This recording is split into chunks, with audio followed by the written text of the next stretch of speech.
ॐ अज्ञानतिमिरान्धस्य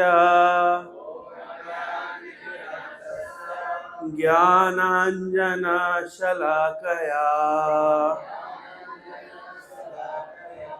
चक्षुरुन्मिलितं येन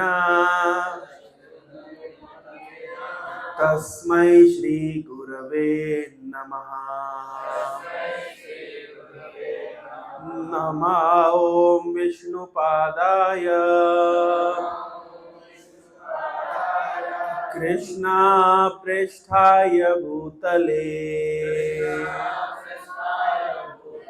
श्रीमते भक्तिवेदान्त स्वामिन् इति नामिने। नमस्ते सारस्वते देवे गौरवाणी प्रचारिणे निर्विशेष शून्यवादी पाश्चात्य देशतारिणे वाञ्छाकल्पतरुभ्यश्च कृपा सिन्धुभैव च पतितानां पावनेभ्यो वैष्णवेभ्यो नमो नमः। जय श्री कृष्ण चैतन्य प्रभु नित्यानंद श्री अद्वैत गदाधर श्रीवासादि गौर भक्त वृंदा। हरे कृष्णा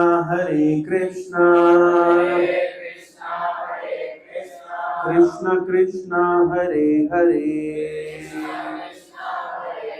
हरे राम राम राम हरे हरे। हरे कृष्णा। ये मेरा परम सौभाग्य है, मुझे आप सभी के बीच में यहाँ आने का अवसर प्राप्त हुआ और भगवान की कथा करने का मुझे अवसर प्राप्त हुआ। मैं काफी समय से कुछ सालों से मेरा ये अनुभव रहा है, मैं देख रहा हूँ कि बिहार और झारखंड के भक्त बहुत उत्साही हैं। ये मैंने अनुभव किया है। तो मेरी हमेशा से इच्छा रही है कि मैं बिहार और झारखंड के स्थानों पे जाऊं और भक्तों के साथ उनका संग करूं। हमारे जो मेंटर काउंसलर हैं श्रीपाद चैतन्य चरण प्रभु, जो अभी इस्कॉन अजमेर में सेवा करते हैं, तो प्रभु जी का भी जन्म इस बिहार प्रदेश में हुआ है और बहुत महान महान भक्त हमारे आंदोलन में जिनसे मैं प्रेरणा प्राप्त करता हूं, वे सब इस बिहार की भूमि में उनका जन्म हुआ है। जैसे मेरे प्रेरणा के एक स्रोत हैं, मेरी प्रेरणा के एक स्रोत है श्रीपाद देवकी नंदन प्रभु, जो कि लगभग 50 साल से इस्कॉन में सेवा कर रहे हैं। उनका जन्म इस बिहार प्रदेश में हुआ है। मेरे प्रेरणा के एक स्रोत हैं परम पूज्य राधा गोविंद महाराज, जो बिहार प्रदेश से हैं। हमारी प्रेरणा के स्रोत हैं सुंदर गोपाल प्रभु, वे इस बिहार प्रदेश से हैं। और अच्छी बात यह है कि इस लिस्ट में और अधिक भक्त जुड़ते चले जा रहे हैं।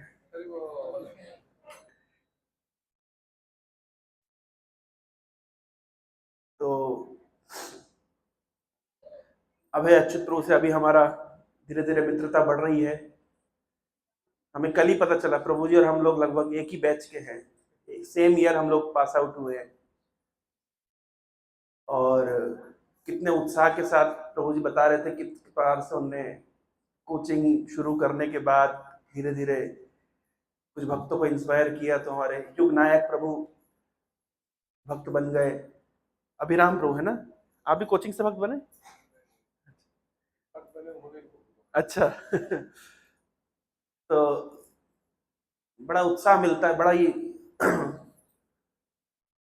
आनंद मिलता है इस प्रकार से जब हम देखते हैं।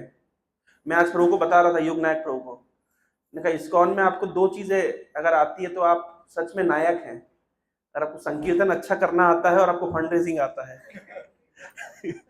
दो ही चीज बहुत महत्वपूर्ण है, बाकी तो कोई भी संभाल लेगा इतना सुंदर कीर्तन करते हैं प्रभु।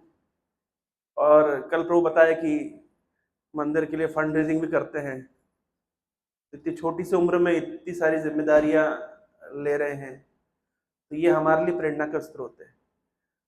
मैं वास्तव में पूरे विश्व में घूमता हूँ प्रचार करने के उद्देश्य से नहीं, हर जगह पे कौन भक्त किस प्रकार से भक्ति कर रहा है, क्या उनके चैलेंजेस हैं, क्या उनके स्ट्रगल्स हैं, और दुनिया की विपरीत परिस्थिति में वो किस प्रकार से अपनी भक्ति को कर रहे हैं। तो ये उत्साह लेने के लिए मैं भ्रमण करता हूँ। तो मैं औरंगाबाद प्रचार करने के उद्देश्य से नहीं आया, कि कथा करने के उद्देश्य से नहीं आया। मेरा उद्देश्य यहाँ पे आने का था कि भक्तों के उत्साह से हम कुछ उत्साह लेकर के जाएं और अपने स्थान पे इसको हमारे स्थान पे थोड़ा प्रचार को आगे बढ़ाएं। इसलिए मैं बहुत बहुत आभारी हूँ आप सभी भक्तों का। आपने मुझे इतना प्रेम दिया और इतना सम्मान दिया, और सबसे महत्वपूर्ण भगवान की कथा करने का आपने मुझे ये अवसर प्रदान किया। नरसिंह चतुर्दशी बस आने ही वाली है, तो हम सभी लोग भगवान नरसिंह देव के प्राकट्य इस उत्सव के लिए अपने मूड को सेट कर रहे हैं। मैं आज कुछ लीला और कुछ तत्व बताने का प्रयास करूंगा। आपको जाना, आप जा सकते हैं। सुबह आज हम चर्चा कर रहे थे कि भगवान गीता के 4थे अध्याय में कह रहे हैं, इमं विवस्वते योगम प्रोक्तावान अहम अव्ययम विवस्वान मनोवे प्राहा मनोरिच्छवाक्य अब्रवीत। अर्जुन, इस ज्ञान को मैंने सूर्यदेव विवस्वान को दिया, विवस्वान ने मनु को दिया, और मनु ने इच्छवाकु को ज्ञान प्रदान किया। सूर्यदेव के पुत्र हैं मनु, मनु के पुत्र हैं इच्छवाकु। और इस प्रकार से एवं परंपरा प्राप्तम इमं राज ऋषियो विदु, इस प्रकार से ज्ञान परंपरा में राज ऋषियों के बीच में परंपरा से ज्ञान आगे बढ़ रहा था।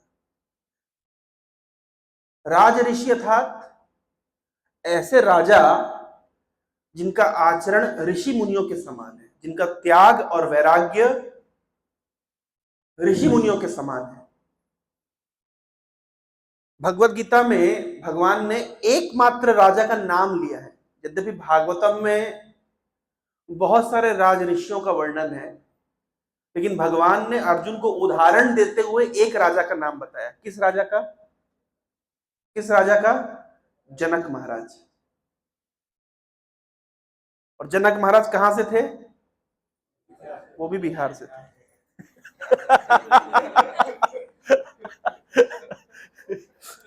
भगवान कृष्ण चाहते तो बहुत सारे उदाहरण दे सकते थे, लेकिन उन्होंने जनक महाराज का उदाहरण दिया। नहीं, मैं प्रभावित तो इसलिए भी हूं कि मैं काफी समय से चाणक्य नीति पढ़ रहा हूं। मेरा मानना है कि संसार में अगर किसी को जीना है, कोई मेरे से कभी कभी स्टूडेंट आते हैं, प्रश्न पूछते हैं कि प्रभु जी इस परिस्थिति में क्या करें, उस परिस्थिति में क्या करें, समाज में कैसे रहे, परिवार में कैसे रहे, या ऑफिस में ऑफिस पॉलिटिक्स होती है उसमें कैसे अपने आप को सस्टेन करें, पारिवारिक जीवन में अपने आप को कैसे सस्टेन करें। मैं कहता हूं ये सभी प्रश्नों के उत्तर गीता में नहीं है। इस सभी प्रश्नों के उत्तर भागवत में नहीं है, इस सभी प्रश्नों के उत्तर है चाणक्य नीति में। जीने की कला, संसार में जीने की कला नीति शास्त्र सिखाते हैं। प्रसिद्ध नीति शास्त्र विदुर नीति, शुक्र नीति, चाणक्य नीति, इस संसार में जीने की कला सिखाते हैं। और गीता भागवत क्या सिखाते हैं कि कैसे संसार सागर को पार करके भगवान की नित्य प्रेममयी सेवा में अपने आप को लगाया जाए। नीतिकार तो यहां तक कहते, कभी कभी लोग कहते हैं कि हम भक्ति करेंगे तो हमें धन कमाने की आवश्यकता नहीं है। नीतिकार तो कहते हैं कि धन कमाओ तो ऐसे कमाओ जैसे जीवन अमर हो। धन कमाओ तो कैसे कमाना चाहिए कि अमर है, यानी हमेशा जीना है तो कितना परिश्रम करना पड़ेगा। और धर्म करो तो ऐसे करो कि कल ही मरने वाले हैं। तो नीतिकार जो होते हैं वो हमें ऐसी नीतियां सिखाते हैं कि संसार में हम सुखपूर्वक रह सके, किसी के द्वारा हम शोषित ना हो, किसी के द्वारा हम मैनिपुलेट ना हो। और गीता भागवत हमें सिखाते हैं कि हमारे जीवन का उद्देश्य जो कृष्ण भक्ति को प्राप्त करना है और भगवान कृष्ण की दिव्य प्रेममयी सेवा में अपने आप को संलग्न करना है। तो दोनों ही ग्रंथ महत्वपूर्ण है। तो चाणक्य जी कहां से थे? वे भी बिहार से थे। तो देखा जाए तो हमारे बहुत सारे रोल मॉडल बिहार से हैं। तो कहने का तात्पर्य यह है कि राज ऋषि जनक महाराज एक राज ऋषि है, ऐसे राजा जिनका आचरण ऋषि मुनियों के समान है, ऐसा उनका वैराग्य है। किसी ने प्रश्न पूछा, जनक महाराज के दरबार में मंत्रियों के बीच में ये बात उठी कि हम कैसे समझे कि जनक महाराज राजऋषि हैं, कैसे समझे? क्योंकि जिस प्रकार का जीवन जनक महाराज जीते हैं, ऐश्वर्यशाली जीवन, बड़े बड़े महलों में रहते हैं, बहुत सुंदर सुंदर वस्त्र धारण करते हैं, मालाएं धारण करते हैं, आभूषण धारण करते हैं, और इतना सुमधुर भोजन ग्रहण करते हैं। तो हम कैसे समझे कि ये राज ऋषि हैं? राजा है तो समझ आता है, लेकिन इनका आचरण ऋषि वाला है ये समझ नहीं आता। तो जनक महाराज को भनक लगी कि हमारे मंत्रियों के बीच में इस प्रकार की दुर्भावना पनप रही है। तो जनक महाराज ने कहा ठीक है, कोई बात नहीं। उन्होंने एक विशाल भोजी का आयोजन किया और सभी मंत्रियों को बुलवाया और कई सौ प्रकार के उन्होंने व्यंजन बनवाए।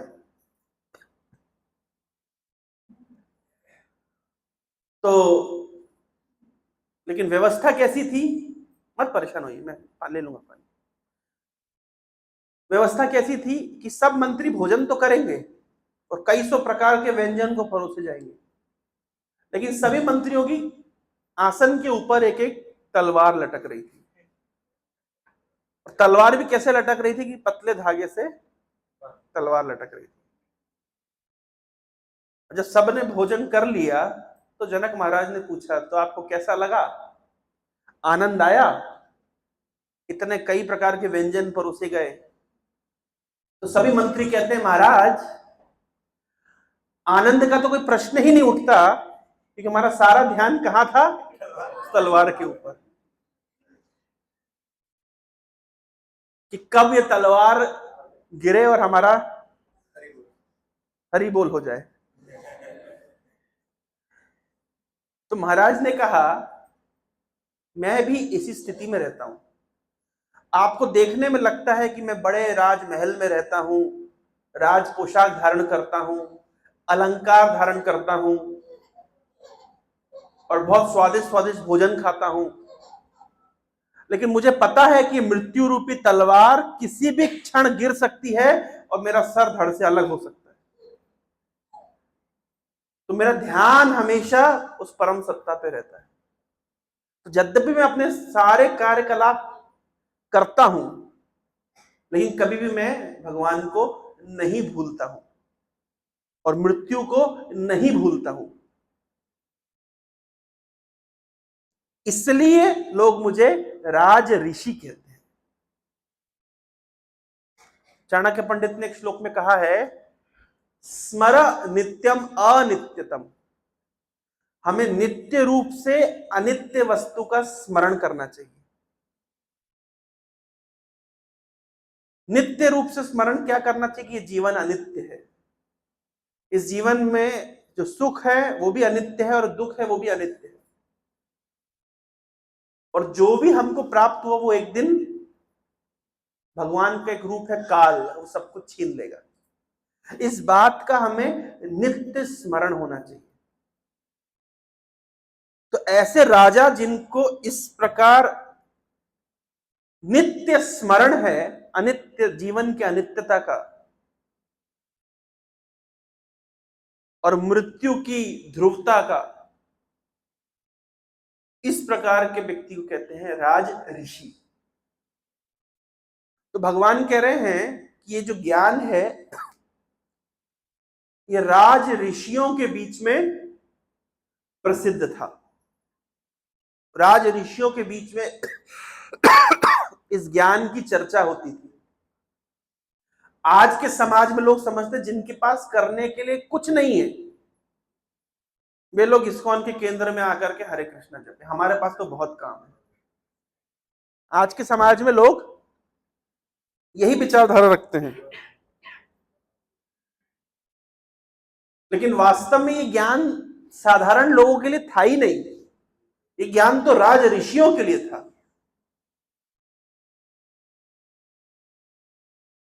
तो भगवान कह रहे हैं कि ये ज्ञान परंपरा में आ रहा था, लेकिन समय के साथ ये परंपरा टूट गई। जो काल शक्ति है भगवान की, वो सब कुछ उलट पुलट कर सकती है। तो परंपरा चल रही थी, लेकिन इतना समय बीत गया कि ये परंपरा टूट गई। तो अर्जुन उस ज्ञान को जिसको मैंने सूर्यदेव को दिया था, उसको मैं तुम्हें पुनः प्रदान कर रहा हूं, रीटेलीकास्ट कर रहा हूं। आप लोगों ने देखा होगा कि कोई सीरियल मान लीजिए स्टार प्लस पे दिखाया, पूरा एपिसोड दिखाने के बाद में कुछ दिनों के बाद में वही सीरियल फिर सोनी पे दिखाते हैं, कुछ दिनों के बाद में वो स्टार मैक्स पे दिखाते हैं, तो कहीं नहीं मिलता तो फिर लास्ट में दूरदर्शन पे दिखाते हैं, रीटेलीकास्ट चलता है। तो जो ज्ञान भगवान ने सूर्यदेव को दिया, उसी ज्ञान को भगवान ने अर्जुन के सामने रीटेलीकास्ट किया। कोई नया ज्ञान नहीं, वही ज्ञान। जब प्रभुपाद जी विदेश गए तो लोगों ने कहा, स्वामी जी आपके पास नया क्या है? प्रभुपाद ने कहा, मेरे पास कुछ भी नया नहीं है, वही पुराना ज्ञान जो भगवान ने सूर्यदेव विवस्वान को दिया, वही पुराना ज्ञान जो भगवान ने कुरुक्षेत्र की रणभूमि में अर्जुन को दिया, वही ज्ञान जो गुरु शिष्य परंपरा में हजारों सालों से भारत भूमि पे सुनाया पढ़ाया जा रहा है, मैं उसी ज्ञान का रीटेलीकास्ट करने के लिए अमेरिका आया। कुछ नया नहीं है। तो भगवान ने जब इस प्रकार कहा तो अर्जुन ने प्रश्न पूछा कि कृष्ण, मुझे समझ नहीं आ रहा कि आपने सूर्यदेव को कैसे ज्ञान दे दिया? अपरो भवतो जन्म परो जन्म विवस्वतः। भाई आपका जन्म तो अभी हुआ है, लेकिन विवस्वान तो हमसे कितने वरिष्ठ हैं, तो मैं कैसे समझूं? कथम मां विजानीयात, मैं कैसे जानूं कि इस ज्ञान को आपने सूर्यदेव को दिया है? एक बहुत ही अच्छा प्रश्न पूछ रहे हैं। भाई मैं ये नहीं कह रहा कि मैं आपकी बात को नहीं मानता, मैं मानता हूं, आप झूठ नहीं बोलेंगे, पर थोड़ा मुझे समझाइए ये कैसे होता है। तो पहली बार भगवान ने अपने अवतरण की घोषणा भगवत गीता में चौथे अध्याय में करी। पहली बार भगवान ने बताया कि अवतार का विज्ञान क्या होता है। दुनिया में ऐसा कोई धर्म नहीं है, ऐसा कोई दर्शन नहीं है जहां पे भगवान की अवतार कथा की चर्चा हो। ये जो सिद्धांत है कि भगवान अवतरित होते हैं, ये केवल और केवल वैष्णव सिद्धांत के अंदर पाया जाता है। एक दूसरा सिद्धांत होता है, इसको कहते हैं अद्वैत सिद्धांत। उनका मानना होता है कि ईश्वर निराकार सत्ता है और समय समय पर वो निराकार सत्ता मनुष्य का रूप धारण करके इस संसार में आती। आप लोगों ने भी अधिकतर यही सुना होगा, पूरे दुनिया में यही ज्ञान व्याप्त है, पर वैष्णव दर्शन ऐसा नहीं है। वैष्णव दर्शन ये नहीं कह रहा कि निराकार सत्ता ने मनुष्य का रूप धारण किया है, नहीं। भगवान कृष्ण का रूप मनुष्य का रूप है ही नहीं। जैसा हमारा हाड़ मांस का शरीर है, हमारे शरीर में बुढ़ापा, बीमारी और मृत्यु आती है, भगवान का शरीर है सच्चिदानंद विग्रह, सच्चिदानंद। इस विषय पे अधिकतर दार्शनिक झगड़ा लगा देंगे। गांव गांव में यह बात विख्यात है कि वो निराकार है और उसने कोई साकार मनुष्य का रूप धारण किया है, पर गीता इस बात का खंडन करती है। इसलिए हमारे इस्कॉन की शिक्षा दूसरी शिक्षाओं से बहुत अलग है। भगवान कह रहे अर्जुन, बहुनी में व्यतीतानि जन्मानि तव चार्जुनः, मेरे तुम्हारे बहुत जन्म हुए हैं, लेकिन मैं अपने सभी पूर्व जन्मों को याद रखता हूं, लेकिन तुम भूल जाते हो। मैं क्यों याद रखता हूं, तुम क्यों भूल जाते हो? मैं क्यों याद रखता हूं और तुम कैसे भूल जाते हो? क्योंकि मैं पूर्ण पुरुषोत्तम भगवान हूं, मैं भगवत तत्व हूं, तुम जीव हो। इसलिए मुझे सब कुछ याद रहता है, तुम सब कुछ भूल जाते हो। तुम बारंबार शरीर धारण करते हो और छोड़ते हो। मेरा जो शरीर है मैं न धारण करता हूं न छोड़ता हूं। तुम्हारा जो शरीर है वो जड़ पदार्थों का बना है, भूमि, अग्नि, जल, वायु, आकाश, पंच महाभूत का बना है। मेरा शरीर पंच महाभूत का नहीं बना है, मेरा शरीर दिव्य है। भगवान कह रहे हैं अजोपि सन अव्यय आत्मा भूतानाम ईश्वरोपि सन। अजो अपि, मैं जन्म रहित हूं, मैं जन्म रहित हूं, मेरे अंदर किसी प्रकार का विकार नहीं आता, बुढ़ापा, बीमारी, मृत्यु।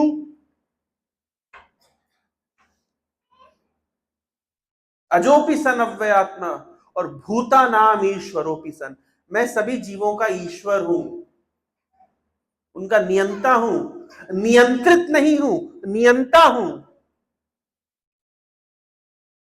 लेकिन अपनी ही माया से, आत्म माया, मैं संसार में बारंबार प्रकट होता हूं। भगवान का प्राकट्य और हम जीवों का इस संसार में आना एक जैसा नहीं है। यह है अवतार का विज्ञान, जो केवल वैष्णव दर्शन में पाया जाता है, केवल वैष्णव फिलॉसफी में पाया जाता है। दुनिया की किसी फिलॉसफी में यह ज्ञान नहीं है। तो भगवान जन्म रहित हैं, भगवान विकार रहित हैं, भगवान का शरीर पंच महाभूत का नहीं बना है, भगवान का शरीर दिव्य है। जीवात्मा कर्मानुसार शरीर धारण करती है, शरीर छोड़ती है। हम कर्मानुसार इस संसार में किसी माता पिता के घर में जन्म लेते हैं, लेकिन भगवान स्वच्छंद प्रकट होते हैं जहां उनकी इच्छा हो। यह अंतर है हम में और भगवान में।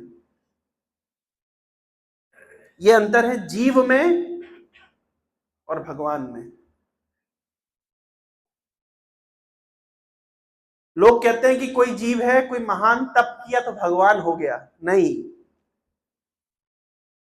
कृष्ण जिस दिन पैदा हो रहे हैं, छठे दिन पूतना का वध कर दे रहे हैं।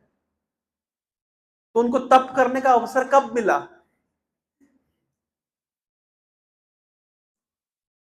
छोटे से बाल्य अवस्था में अपने मुख के अंदर ब्रह्मांड का दर्शन करा दे रहे हैं।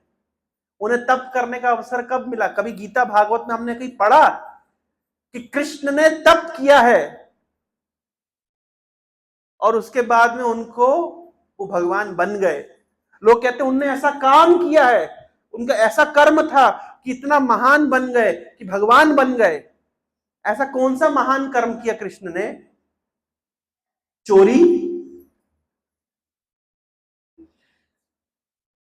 ब्रजे प्रसिद्धम नवनीत चौरम गोपानांगानाम चदुकूल चौरम अनेक जन्मार्जित पाप चौरम चौराग्रगण्यम पुरुषम नमामि।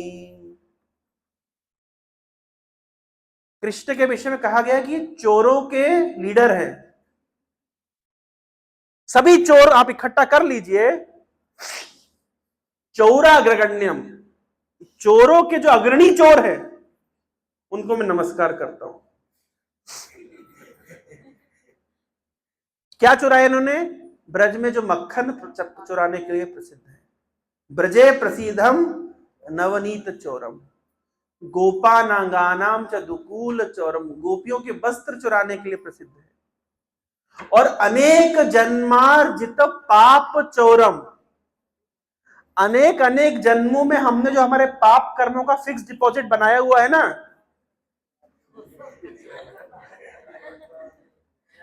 सबने बना के रखा है ना फिक्स डिपॉजिट। कुछ तो फिक्स डिपॉजिट बनाते हैं पाप का, कुछ तो पाप के म्यूचुअल फंड में इन्वेस्ट करते हैं कि हायर रिटर्न्स मिले। लेकिन कृष्ण क्या करते हैं? अनेक जन्मार्जित पाप चौरम, अनेक अनेक जन्मों में बड़ा परिश्रम करके। देखिए, पाप करने में परिश्रम लगता है कि पुण्य करने में? पाप करने में। पूछिए कैसे? भाई, शराब पीना पाप है या प्रसाद खाना पाप है? प्रसाद फ्री में मिलता है, शराब के लिए पैसा खर्च होता है। पाप करने के लिए पैसा भी लगता है, परिश्रम भी लगता है। पुण्य करने के लिए ना पैसा लगता है ना परिश्रम लगता है, लेकिन फिर भी लोग क्या करते हैं? पाप करना चाहते हैं। तो अनेक अनेक जन्मों में हमने जो बड़ा परिश्रम करके हमारे पापों का फिक्स डिपॉजिट बनाया है, अचानक से कृष्ण हमारे जीवन में आते हैं और क्या करते हैं? चुरा लेते हैं। तो ऐसे चोरों में जो अग्रणी चोर है, मैं उनको नमस्कार करता हूं। तो बताइए, कृष्ण चोरी कर रहे हैं तो महान कार्य कहां किया? कि भाई व्यक्ति ने महान कार्य किया तो हम उनको भगवान बोलने लग गए। भगवान बनाए नहीं जाते, भगवान होते हैं। ये अंतर है हमारे वैष्णव दर्शन में और अन्य अद्वैत दर्शन में। तो कृष्ण भगवान थे, भगवान है और भगवान रहने वाले हैं। तो भगवान कृष्ण कह रहे हैं अर्जुन को, अजो भी सन अव्यय आत्मा, मैं जन्म रहित हूं, लेकिन मैं अपनी माया से प्रकट होता हूं, स्वच्छंद प्रकट होता हूं, जहां इच्छा हो वहां प्रकट होता हूं।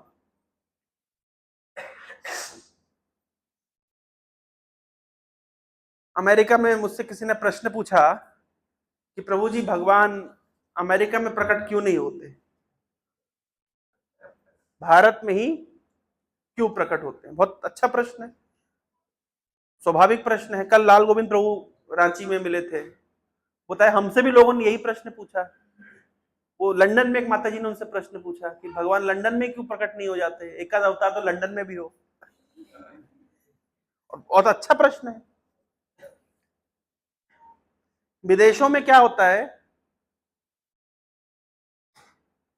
हम एक लड़के से मिले, न्यूयॉर्क में ट्रेन में ट्रेवल कर रहे थे, तो एक लड़के से हमारी मुलाकात हुई, बातचीत हुई। मैंने कहा बताओ अपने बारे में। तो वो मुसलमान परिवार से आया है पर प्रैक्टिस नहीं करता।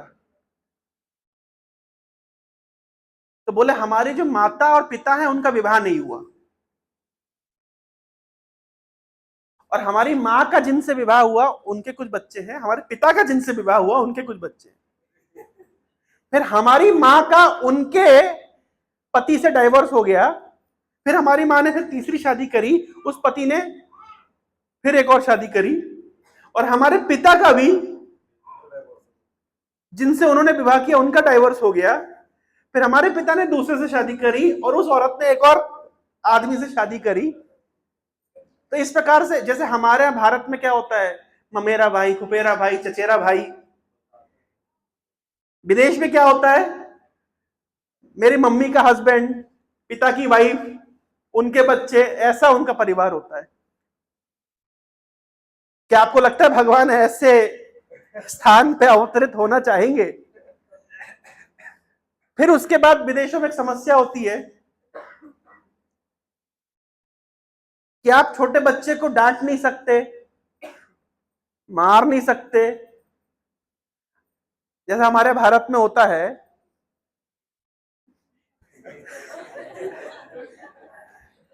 हम सब जिस प्रकार से पले बड़े हैं, विदेश में आप ऐसा नहीं कर सकते। और अगर ऐसा आप करते हैं तो बच्चों को स्कूल में सिखाया जाता है कि अगर मम्मी मारेंगी तो आप पुलिस को इन्फॉर्म कर देना। हमारे अगर बच्चा पुलिस को इन्फॉर्म कर दे मम्मी मार रही है, तो पुलिस वाला आके और 2 बार मार के जाएगा। अब मान लीजिए भगवान कृष्ण की लीला चल रही है और यशोदा मैया ने भगवान कृष्ण को रस्सी से बांध दिया। कृष्ण तो मान लीजिए विदेश में होते तो फोन लगाते पुलिस वालों को। तो ये लीला, बाल लीला होती कैसे? बाल लीला होती कैसे? तो इसलिए भगवान ने कहा कि अगर मुझे लीला विलास करना है तो कहां आना पड़ेगा? भारत में आना पड़ेगा। इंग्लैंड में एक भक्त से मिला,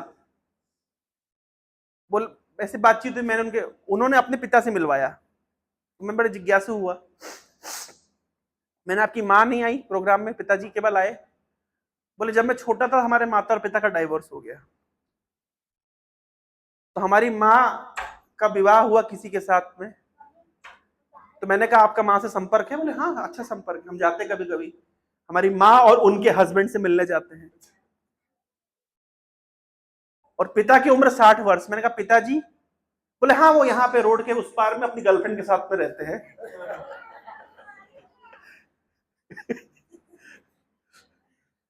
तो लड़का है ब्रह्मचारी और पिताजी की 60 साल की उम्र में गर्लफ्रेंड है जो रोड के उस पार वहां पे वो रहते हैं।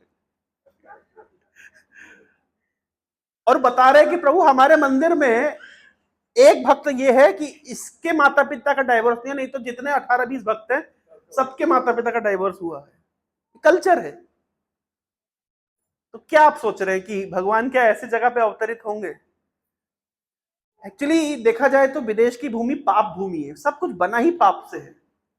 अगर कभी आप अमेरिका का इतिहास खोल के देखें तो वहां के जो रहने वाले जो लोग थे उनको मार करके, उनको बीमार करके, उनके बीच में बीमारियां फैला करके, उनको किस तरीके से खत्म करके अंग्रेजों ने उस जगह को हथियाया है। इंग्लैंड में एक जगह गया था, उसका नाम है ब्रिस्टल, लंदन से लगभग 200 किलोमीटर दूर। तो वहां पे होता था जो दास प्रथा जिसको हम कहते हैं, स्लेव्स, अफ्रीका से आदमी को खरीद के लाया जाता था, नौकर बना करके, स्लेव बनाकर, दास बनाकर। और लंदन में क्यों नहीं होता था? तो लोग बोलेंगे कि जो रानी है उसके साम्राज्य में ये सब चल रहा है, तो रानी के आसपास ये नहीं करना है हमको, ताकि रानी के ऊपर कोई लांछन ना आए। लेकिन टैक्स रानी ही लेती थी। लेकिन उन्होंने एक अलग शहर बसाया था जहां पे एक्सपोर्ट इंपोर्ट होता, दास लोगों का इंपोर्ट होता था। और आज भी उन घरों में कभी आप जाएं तो नीचे देखेंगे बंकर बने हुए हैं, हथकड़ियां मोटी मोटी, पैरों में जो बेड़ियां बांधी जाती थी। पाप भूमि है।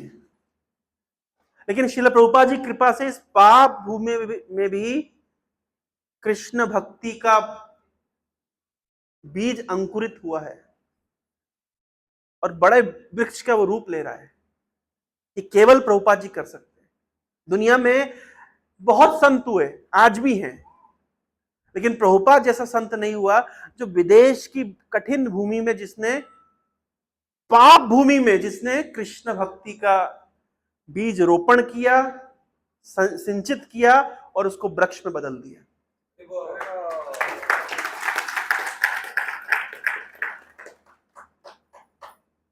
तो मैं बता रहा था कि भगवान का जो अवतार कथा, जो चौथे अध्याय में भगवान बता रहे हैं कि भगवान स्वच्छंद प्रकट होते हैं। भगवान का प्राकट्य संसार में हमारे जैसा नहीं है। भगवान कर्मों के द्वारा बंधे हुए नहीं है। तब अर्जुन ने प्रश्न पूछा, कृष्ण आप कब प्रकट होते हैं, क्यों प्रकट होते हैं? तो भगवान ने वो प्रसिद्ध श्लोक कहा कि जब जब और जहां जहां भी धर्म की ग्लानि होती है और अधर्म बढ़ता है, तब तब मैं प्रकट होता हूं। इदा इदा ही धर्मस्य ग्लानिर्भवति भारतः अभ्युत्थानम धर्मस्य तदात्मानं सृजति। अर्जुन ने पूछा, कृष्ण क्या करते हैं आप प्रकट होके? तो परित्राणाय साधूनाम विनाशाय च दुष्कृताम धर्म संस्थापनार्थाय। और इसके अगले श्लोक में भगवान कह रहे हैं, जन्म कर्म चमे दिव्यम। अर्जुन ये बात ध्यान रखो, इस संसार में मैं आता हूं लेकिन मेरे सारे कार्यकलाप दिव्य है। दिव्य शब्द बहुत ही महत्वपूर्ण शब्द है। पूरे गीता का सार इस शब्द में है, दिव्य। आप ये दिव्य शब्द गीता से हटा दीजिए, गीता का महत्व खत्म हो गया। ये दिव्य शब्द को अगर आप गीता से माइनस कर दें, गीता का कोई महत्व ही नहीं बचेगा। भगवान कह रहे हैं, मेरा इस संसार में आना और इस संसार में अलग अलग गतिविधि करना, ये दिव्य है। दिव्य मतलब सामान्य मनुष्य की तरह मेरा कार्यकलाप नहीं है। 2-3 उदाहरणों से मैं आपको समझाऊंगा। सुबह मैंने उदाहरण दिया था कि मान लीजिए अंबानी, रिलायंस कंपनी का जो मालिक है अंबानी, वो अगर अपने घर में पेड़ों में पानी डाले तो क्या आप उसको कर्मचारी समझेंगे? नहीं। क्यों नहीं समझेंगे? वो तो पेड़ों में पानी डाल रहा है। पेड़ों में पानी डालने का काम किसका होता है? कर्मचारी का होता है, माली का होता है। लेकिन अंबानी को क्या आप माली समझेंगे? नहीं। आप जानते हैं कि अंबानी अंबानी है, तो पेड़ में पानी क्यों डाल रहा है? क्या पेड़ में पानी डालने वालों की कमी है? क्या पेड़ों में पानी डालने वाले की कमी है? तो अंबानी जी खुद आकर के पेड़ में पानी क्यों डाल रहे हैं? क्यों डाल रहे हैं? हाँ, अच्छा लगता है, अच्छा लगता है। ये काम वो किसी से भी करवा सकते हैं, लेकिन खुद क्यों करते हैं? अच्छा लगता है। हमारे एक भक्त उदाहरण दे रहे थे कि मान लीजिए आपके घर के आसपास गली मोहल्ले में बच्चे क्रिकेट खेल रहे हैं और एक लड़के ने छक्का मारा और गेंद आकर के आपके कांच को तोड़ देती है, आप क्या करेंगे? क्या करेंगे? हाँ, गुस्सा करेंगे, झगड़ा करेंगे, उस बच्चे के घर पे पहुंच जाएंगे, है ना? लेकिन मान लीजिए आपके गली में सचिन तेंदुलकर क्रिकेट खेल रहा था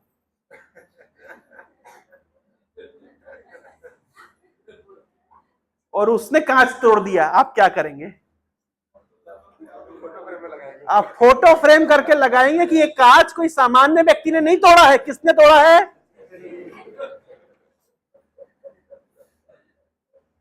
आप समझ पा रहे हैं? तो भगवान कृष्ण संसार में लीला करते हैं, वो दिव्य है। दिव्य से तात्पर्य दिखने में तो कांच ही टूटा है, लेकिन ये इंपॉर्टेंट नहीं है कांच टूटा है, इंपॉर्टेंट ये है, महत्वपूर्ण ये कांच किसने तोड़ा है। ये है भगवान का अवतार कि भगवान स्वच्छंद है, वे लीला करते हैं, उनकी लीला लेकिन दिव्य है, उसका इस संसार के नियम उस पर लागू नहीं होते। और तीसरा उदाहरण हम समझ सकते हैं कि जैसे मैंने उदाहरण दिया, कि अच्छा बैटरी, इसकी बैटरी ओके।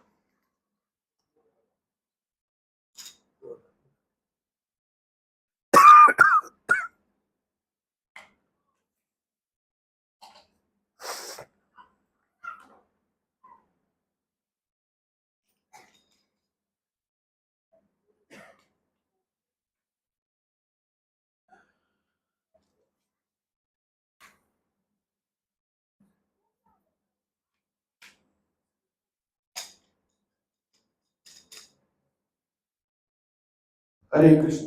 हाँ, बढ़िया। जैसे मैंने उदाहरण दिया कि अंबानी हजारों माली रख सकता है पानी डालने के लिए अपने पेड़ों को, लेकिन खुद क्यों करता है? क्योंकि अच्छा लगता है। मान लीजिए कोई रानी है,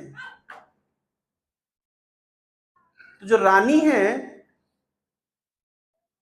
वो अपने बच्चे को पालने के लिए किसी को भी रख सकती है, लेकिन फिर भी अपने बच्चे के लिए वो सब कुछ खुद करती है। क्यों? प्रेम के कारण। तो प्रेम प्रधान भगवान का जो अवतरण होता है वो जीवों के प्रेम वश होता है। मैं आगे समझाऊंगा कैसे। भगवान चाहे तो सब कुछ किसी के माध्यम से करा सकते हैं, लेकिन अवतरित होते हैं भक्त के प्रेम वश। तो कैसे समझें? परित्राणाय साधुनाम, साधुओं की रक्षा करना। क्या साधुओं की रक्षा करने के लिए भगवान को खुद आना पड़ेगा? भगवान ने सुदर्शन चक्र को कह के रखा है कि अगर कभी मेरे भक्त के ऊपर कोई विपत्ति आए तो मुझसे परमिशन मत लेना, निकल जाना। और हम भागवतम में देखते हैं अम्बरीश नाम के राजा थे जिनके ऊपर दुर्वासा मुनि क्रोधित हो गए। दुर्वासा अम्बरीश को मारना चाहते थे,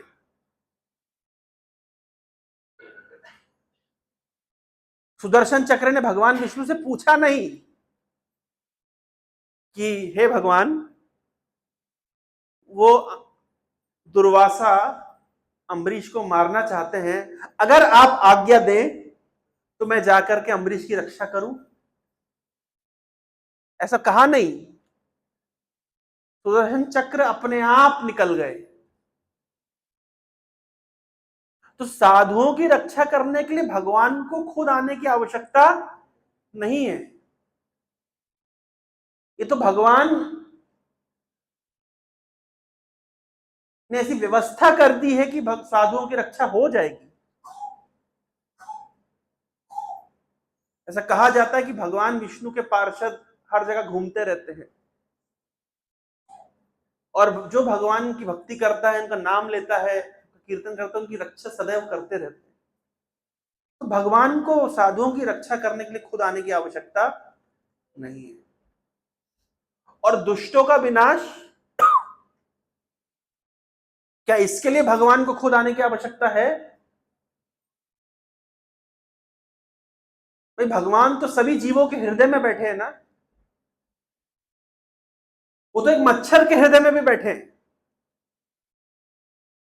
अगर भगवान उस मच्छर के हृदय में प्रेरणा दे दें कि जाओ रावण को काट लो, तो बेचारा चिकनगुनिया से मर जाए। इतनी रामायण करने की जरूरत क्या थी? भाई, विनाशाय चतुष्कृताम, अरे वो छोड़िए। भगवान कह रहे हैं ईश्वरा सर्वभूतानाम हृदय से अर्जुन तिष्ठति, मैं सबके हृदय में बैठा रहता हूं। तो आपको अवतार लेकर के आने की जरूरत क्या? आप तो सबके हृदय में बैठे होते हैं। सारे असुरों की एक एक नस पकड़ लीजिए, हार्ट अटैक से मर जाएंगे। आप हृदय में ही बैठे हैं ना। जब आप हृदय में ही बैठे तो एक नस पकड़ लीजिए। तो इतनी पंचायत करना क्या जरूरत है कि भैया पुल बांध करके और पूरी सेना के साथ में लंका में प्रवेश करे? भाई, आप पुल के इस तरफ भी आप हैं और उस तरफ भी आप ही हैं। यतो यामी ततो नरसे, आप तो सर्वत्र व्याप्त है। तो इतनी लीला करना जरूरत क्या है? और धर्म संस्थापन आता है, धर्म की स्थापना करने आप आते हैं। आप तो आपके एजेंट्स को भेजते रहते हैं ना। कितने संत महात्माओं को आप समय समय पर भेजते हैं कि जाओ धर्म की स्थापना करो। तो आप खुद क्यों आते हैं? लोग प्रश्न पूछते हैं कि भाई, भगवान तो सब कुछ अपने एजेंट से करवा सकते हैं, लेकिन खुद आने का महत्व क्या है? खुद क्यों आते हैं? ये दर्शन वैष्णव दर्शन है। दुनिया में किसी दर्शन में ये साहित्य, ये सिद्धांत नहीं है कि भगवान आते हैं। मुसलमान लोग का तो मानना है कि भगवान ईश्वर अनंत है। वो अनंत ईश्वर की शक्तियां, अनंत शक्तियां एक मनुष्य के अंदर कैसे समाहित हो सकती हैं?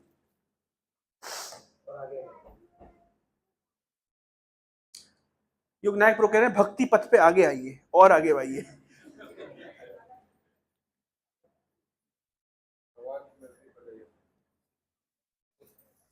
आप प्रश्न समझ पा रहे हैं? समझ आ रहा है कि भगवान साधुओं की रक्षा किसी और के माध्यम से करा सकते हैं, दुष्टों का विनाश किसी और के माध्यम से करा सकते हैं, और धर्म की स्थापना भी किसी और के माध्यम से करा सकते हैं। तो खुद अवतार लेकर के आने की टेंशन क्यों? और जबकि दुनिया के सारे धर्म यह कहते हैं कि नहीं, भगवान स्वयं नहीं आते। ये केवल हमारा वैष्णव दर्शन है जिसमें यह सिद्धांत है, बाकी किसी दर्शन में इस बात को मान्यता ही नहीं है।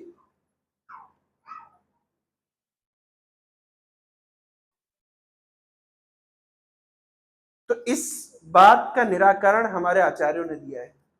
एक हमारे महान आचार्य हुए विश्वनाथ चक्रवर्ती ठाकुर। उन्होंने ये उदाहरण दिया है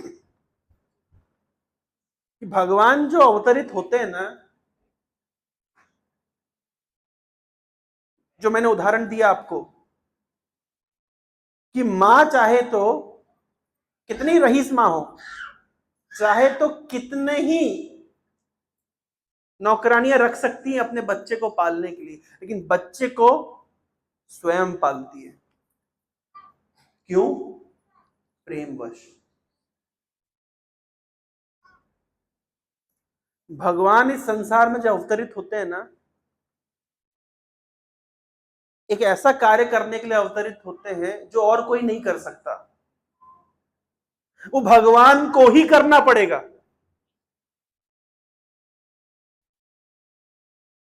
एक एडवर्टाइजमेंट है, विको टर्मरिक नहीं cosmetic, Vicco turmeric Ayurvedic cream. देखा आप लोगों ने? इस विको टर्मरिक क्रीम की ब्रांड एम्बेसडर कौन है? किसका एडवर्टाइजमेंट आता है? भूल गए आप लोग? हेमा मालिनी। हेमा मालिनी का। हेमा मालिनी आकर के विको टर्मरिक का ऐड करती है।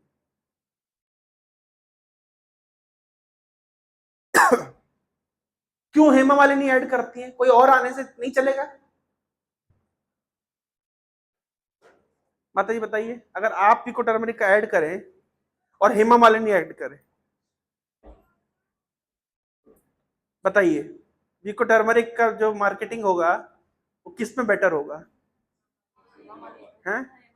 स्वाभाविक रूप से, क्योंकि हेमा मालिनी बहुत प्रसिद्ध है। अगर हेमा मालिनी विको टर्मरिक का ऐड करे तो स्वाभाविक रूप से ज्यादा लोग विको टर्मरिक को पसंद करेंगे। पंखे का ऐड आता है, उसमें एमएस धोनी, देखा आप लोगों ने? पंखे का ऐड कर रहा है। अब मान लीजिए हमारे बर्थडे बॉय, क्या नाम है आपका? लक्ष्मीपति। ये लक्ष्मीपति प्रभु मान लीजिए पंखे के ऐड में, तो कितने लोग पंखा लेंगे?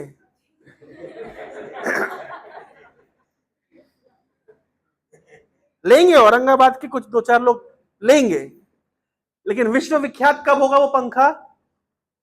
जब उसमें कोई बड़ी हस्ती, पहले पोलियो का ऐड होता था, उसमें अमिताभ बच्चन आते थे। तो अमिताभ बच्चन पहले ऐड कैसे बनाते थे? हम आप सभी से निवेदन करते हैं कि अपने बच्चों को पोलियो की ड्रॉप पिलाइए, पोलियो की खुराक दीजिए, तो कोई सीरियसली नहीं लेता था, क्योंकि अमिताभ बच्चन से क्या एक्सपेक्टेड है?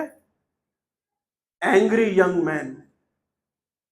तो जब एडवर्टाइजमेंट बनाने वालों ने देखा, सरकार ने देखा कि 3-4 साल से हम एडवर्टाइजमेंट चला रहे हैं और अमिताभ बच्चन को हमने पोलियो की खुराक का ब्रांड एम्बेसडर बनाया है,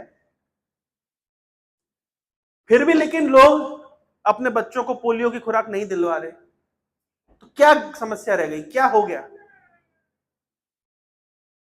तो उन्होंने रिसर्च किया कि अमिताभ बच्चन यद्यपि पोलियो का ऐड करते हैं, लेकिन अपने नेचुरल स्टाइल में नहीं कर रहे, अननेचुरल स्टाइल में कर रहे हैं। तो नेचुरल स्टाइल क्या है अमिताभ बच्चन का? एक गुस्सैल युवा। उनने फिर चेंज किया स्क्रिप्ट को। अब अमिताभ बच्चन पोलियो की ड्रॉप कैसे बोलते हैं? कितनी बार बताया आपको हमने कि अपने बच्चों को पोलियो की ड्रॉप दीजिए, हम लोग मानते ही नहीं है। अब इस प्रकार से जब अमिताभ बच्चन ने क्रोध में, जो उनका फिल्मों में जिस चीज के लिए वो जाने जाते हैं, जब उन्होंने उस भाव से पोलियो की ऐड करी, तो सरकार ने देखा कि हां अब लोग समझ गए। ये काम जो अमिताभ बच्चन कर रहे हैं, ये आप और मैं नहीं कर सकते। कोई बड़ा व्यक्ति को खुद उतर करके आना पड़ता है कुछ कार्य कराने के लिए। उसी प्रकार से भगवान कृष्ण को खुद उतर करके आना पड़ता है, साधुओं की रक्षा करने के लिए नहीं, वो तो किसी और से करवा सकते हैं। दुष्टों का विनाश करने के लिए नहीं, वो भी किसी और से करा सकते हैं। और धर्म की स्थापना करने के लिए भी नहीं, वो भी किसी और से करा सकते हैं। लेकिन भगवान के विरह में जो भक्त न जाने कितने समय से, कितने जन्मों से तप रहे हैं, जल रहे हैं, उनकी इस जलन को शांत करने के लिए भगवान किसी और को अगर भेज दें तो क्या लगेगा भक्तों को? क्या उससे जलन शांत हो जाएगी? और बढ़ जाएगी। ये हुआ जब कृष्ण मथुरा छोड़ के, वृंदावन छोड़ के मथुरा चले गए, तो कृष्ण ने कहा, उद्धव मेरे मित्र, हमारे ब्रजवासी प्रेमीगण बड़े दुखी रहते हैं, हमारे उदास रहते हैं। हमारी माता पिता नंद महाराज और यशोदा बड़े दुखी रहते हैं। तुम उनको शांत करके आओ, उनको सांत्वना दो। अभी क्या करना चाहिए था? कृष्ण को स्वयं जाना चाहिए था, लेकिन कृष्ण ने क्या किया? उद्धव को भेजा। उद्धव गए नंद भवन में, और नंद भवन के पास एक सरोवर है। तो लोगों ने कहा, उद्धव ये कोई सामान्य सरोवर नहीं है, ये नंद महाराज और यशोदा मैया की आंखों से झड़ते हुए आंसू, उसका समुद्र, उसका सरोवर है। उद्धव तो सिर खुजाने लगे, इतने आंसू तो क्या भाव होगा। यशोदा मैया की रसोई में जाके देखते हैं कि जाले पड़े हुए हैं। चूल्हे पे जाले लगना मतलब, उद्धव ने पूछा, आप रसोई नहीं करते? किसके लिए रसोई करे? जिसके लिए रसोई करे वो तो चला गया। नंद महाराज को जाकर के उद्धव ने ज्ञान दिया। अरे नंद महाराज, आप क्यों दुखी होते हैं? अरे आपका बेटा केवल आपका बेटा नहीं है, वो तो पूर्ण पुरुषोत्तम भगवान है, वो तो विष्णु है, वो तो सर्वत्र व्याप्त है।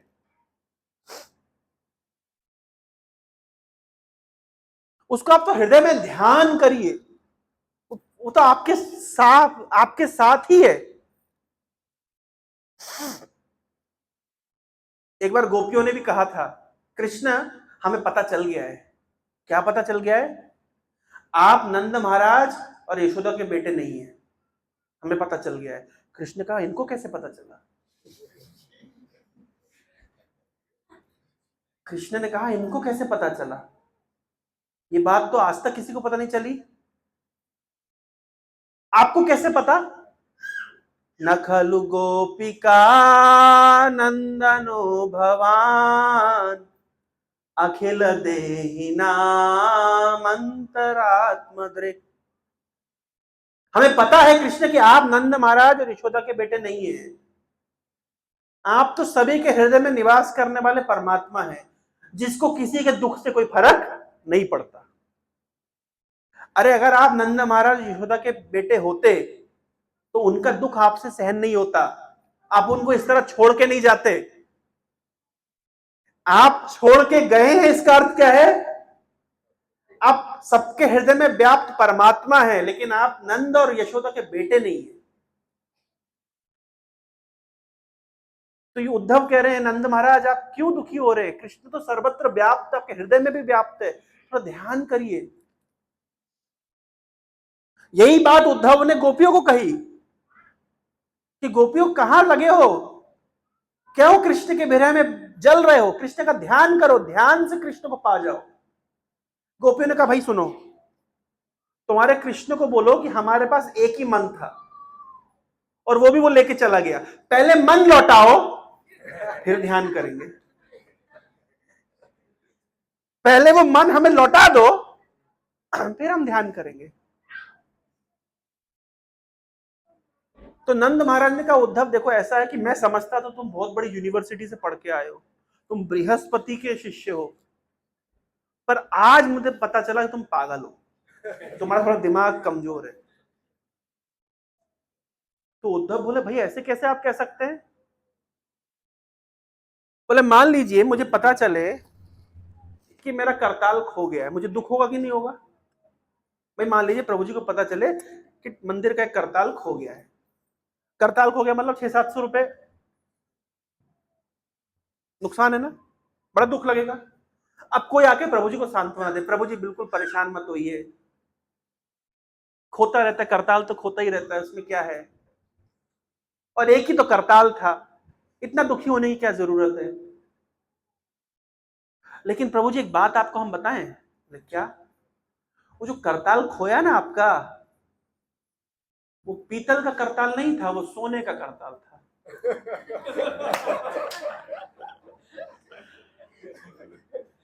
अब बताइए प्रभु जी का दुख कम होगा या बढ़ेगा?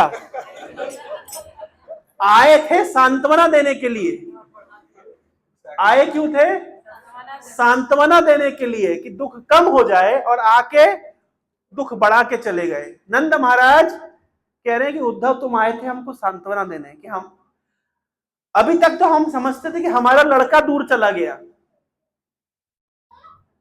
लेकिन आज हमें पता चला कि लड़का दूर नहीं गया, साक्षात भगवान ही हमसे दूर हो गया। तो तुम हमारे दुख को दूर करने आए हो कि बढ़ाने आए हो? उद्धव सोच में पड़ गए कि सारे शास्त्रों का निष्कर्ष है कि कई जन्म हम रो लिए, भौतिक वस्तुओं के लिए रो लिए, प्रतिष्ठा के लिए, सम्मान के लिए, धन के लिए। इस समाज में कुछ भी प्राप्त करने के व्यक्ति रो रहा है,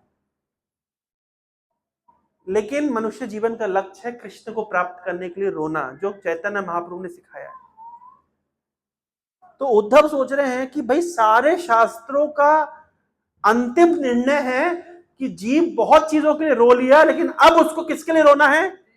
कृष्ण के लिए रोना है। और हमको कृष्ण ने भेजा नंद महाराज के पास ये कहलवाने के लिए कि आप कृष्ण के लिए मत रोइए। भाई सारे शास्त्र चिल्ला चिल्ला के कह रहे कि जीवन का लक्ष्य है कृष्ण के लिए रोना, और उद्धव आकर के नंद महाराज को क्या कह रहे हैं? रोना बंद करिए। बताइए। और हम कहते हैं कि हम बड़ी यूनिवर्सिटी से पढ़ के आए हैं, बृहस्पति यूनिवर्सिटी, बातें बिल्कुल अशास्त्रीय कर रहे हैं। तो जो भक्त भगवान के विरह में जल रहे हैं, तप रहे हैं, उनको सांत्वना कृष्ण कैसे देंगे? किसी को भेज के या खुद आके? खुद आके। इसलिए भगवान को अवतार लेकर के खुद आना पड़ता है। भगवान के संसार में अवतरित होने का एकमात्र कारण है अपने भक्तों की विरह अग्नि को शांत करना, अपने भक्तों को आनंद प्रदान करना। मद भक्तानाम विनोदार्थम करोमि विविध क्रिया। इस संसार में भगवान के आने का एकमात्र कारण है अपने भक्तों को आनंद प्रदान करना। भगवान रावण को तो एक नस पकड़ के मार सकते थे, लेकिन जो आनंद प्राप्त हुआ उन वानरों को भगवान के लिए पुल बनाने का, भगवान के लिए असुरों से लड़ने का, भगवान की सेवा का, भगवान के साथ प्रेम के आदान प्रदान का, भगवान के साथ मीठे बोल बोलने का। तुलसीदास जी एक जगह लिखते हैं कि विचित्र स्थिति देखिए, भाई भगवान है स्वामी और वानर है दास, यही है ना? लेकिन अजीब लीला चल रही है कि स्वामी नीचे बैठे हैं,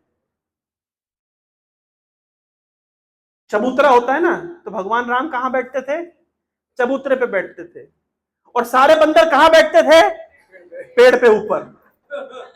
ये विचित्र लीला चल रही है कि भाई दास को नीचे बैठना चाहिए और स्वामी को ऊपर बैठना चाहिए, लेकिन राम जी की लीला देखिए बिल्कुल विपरीत चल रही है कि दास सारे ऊपर बैठे और स्वामी नीचे बैठे हुए। ये जो प्रेम का आदान प्रदान है, इस आदान प्रदान के लिए भगवान इस संसार में आते हैं। क्यों आते हैं? क्योंकि भगवान जीव से प्रेम करते हैं। अब किसी अन्य दर्शन में ये समझ ही नहीं पड़ता कि भगवान एक प्रेमी व्यक्ति है जो अपने भक्तों के साथ प्रेम का विनिमय करते हैं। ये कोई दर्शन समझ नहीं पाता। विदेशों में जो भगवान के प्रति अंडरस्टैंडिंग कैसी है कि भगवान कोई बूढ़ा बूढ़ा सा आदमी है,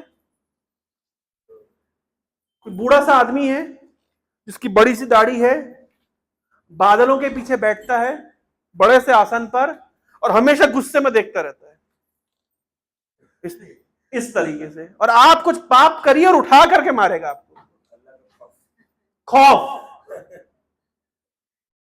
डर। हमारी भावना क्या है भगवान को लेकर के? भगवान बूढ़ा सा आदमी नहीं है। अद्वैतम अच्युतम अनादि अनंत रूपम आद्यम पुराण पुरुषम नवयौवनम च नवयौवनम च। नवयौवन, सोचिए जरा, हमारी भावना है भगवान गुस्से से नहीं देखते हैं, स्मित हास्य, चारु कपोल, मुस्कुराते हैं। ये हमारी हम वैष्णव सिद्धांत है, भगवान एक प्रेमी व्यक्ति है। और बाकी दर्शन कहते हैं कि भगवान एक गुस्सैल व्यक्ति है। हमारा दर्शन कहता है कि किसी को सुख दुख भगवान नहीं देते, वो तो अपना कर्म देता है। उल्टा भगवान तो कर्म के बंधन से जीव का उद्धार करते हैं। तेषाहम समुद्रता मृत्यु संसार सागरात। तो ये अंतर है पाश्चात्य जगत के दर्शन में और हमारे वैष्णव दर्शन में, कि भगवान इस संसार में क्यों आते हैं? अपने भक्तों के साथ प्रेम का विनिमय करने के लिए। क्या भगवान नरसिंह देव का जो प्राकट्य हुआ, क्या हिरण्यकश्यप को मारने के लिए? क्या हिरण्यकश्यप को मारना इतना कठिन था?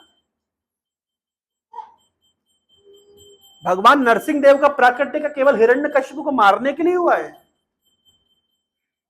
और अगर हां हिरण्यकश्यप को मारने के लिए हुआ है तो भगवान ने रूप कैसा बनाया? नरसिंह। मनुष्य का शरीर और शेर का चेहरा। उल्टा भी तो कर सकते थे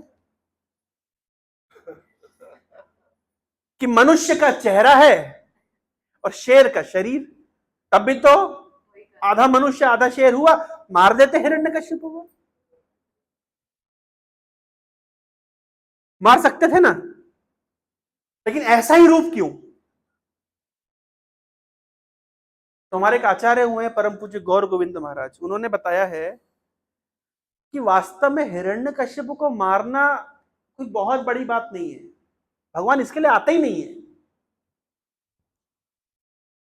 भगवान का प्राकट्य तो हुआ है प्रहलाद को प्रेम प्रदान करने के लिए। अब बताइए मनुष्य अपने बच्चे को कैसे प्रेम करता है? कैसे प्रेम करता है? गोद में बिठा के। और शेर अपने बच्चे को कैसे प्रेम करता है? चाट के। अब मान लीजिए अगर भगवान का रूप उल्टा होता कि शेर का शरीर और मनुष्य का चेहरा, ना तो गोद में बिठा पाते और ना ही चाट पाते। तो वास्तव में जो भगवान नरसिंह का अवतार हुआ है, यह हुआ है प्रहलाद को प्रेम प्रदान करने। प्रहलाद आह्लाद दाई ने, प्रहलाद को आनंद प्रदान करने के लिए। असुरों को मारना यह भगवान का काम नहीं है, यह बहुत छोटा काम है। भगवान का मुख्य उद्देश्य संसार में आने का होता है अपने भक्तों को, जो भक्त भगवान के प्रेम में कितना जप तप किए हैं, उनके प्रेम का उनके साथ प्रेम का विनिमय करने के लिए।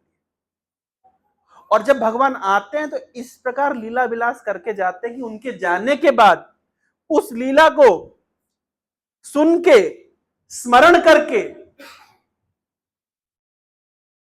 आगे आने वाले भक्तों के प्रेम में वर्धन हो, बढ़ोतरी। तो यह है भगवान के संसार में आने का मुख्य उद्देश्य। असुरों को मारना, धर्म की स्थापना करना, साधुओं की रक्षा करना है तो किसी एजेंट से करा लेंगे। लेकिन भगवान का भक्त भगवान से जो विरह का अनुभव करता है उसको शांत कैसे करेंगे?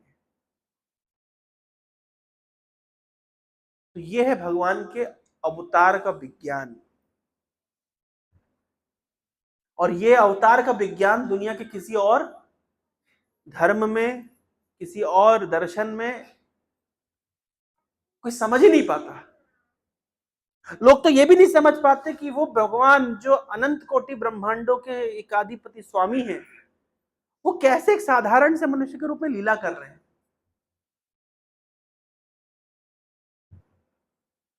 बड़े बड़े ऋषि मुनि इस चीज को देख करके मोहित होते हैं।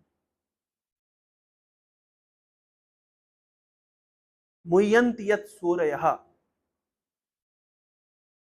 कुंती महारानी अपनी स्तुति में लिखती हैं, अपनी स्तुति में गाती हैं कि भगवान जब हम देखते हैं कि आपको देख करके काल भी भयभीत होता है,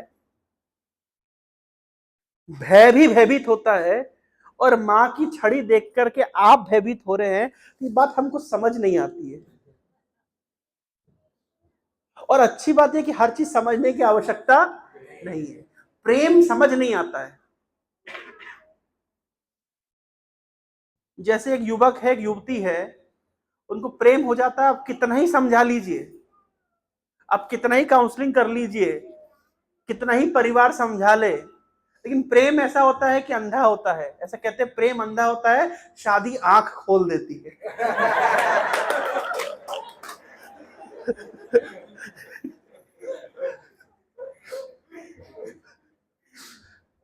ये सभी का अनुभव है।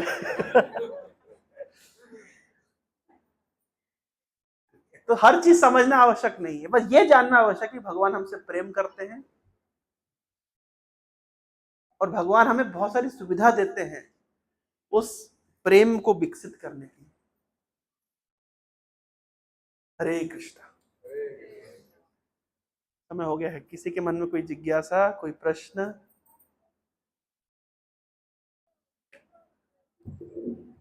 यस प्रभु। हरे कृष्णा।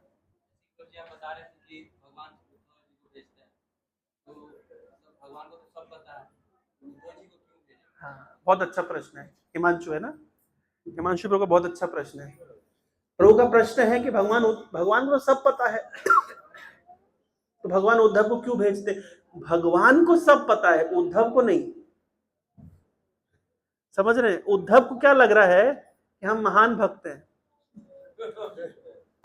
हम इतने महान हैं कि कृष्ण के साथ हमारा डेली उठना बैठना है, तो हम तो कृष्ण के बहुत ही निकट हैं। तो उद्धव को नहीं पता है कि ब्रजवासियों का प्रेम कैसा है। तो थोड़ा ब्रजवासियों के प्रेम की झलक दिखलाने के लिए भगवान ने कहा उद्धव जाओ, थोड़ा सा ब्रज में होके आओ। अब ऐसा बोलेंगे कि जाओ ब्रज में जाकर ट्रेनिंग लेकर के आओ, तो उद्धव नहीं जाएंगे। हम एक व्यक्ति से मिले, वो कहता है कि हमारे पास भगवान का दिया हुआ सब कुछ है, धन है, शौहरत है, परिवार में सुख शांति है, मान सम्मान है, अब हमें क्या मंदिर जाने की जरूरत है? तो राधा गोविंद महाराज बताते हैं इस प्रकार के लोग को उत्तर देना चाहिए, आपके पास सब कुछ है, लेने मत आइए, देने आइए।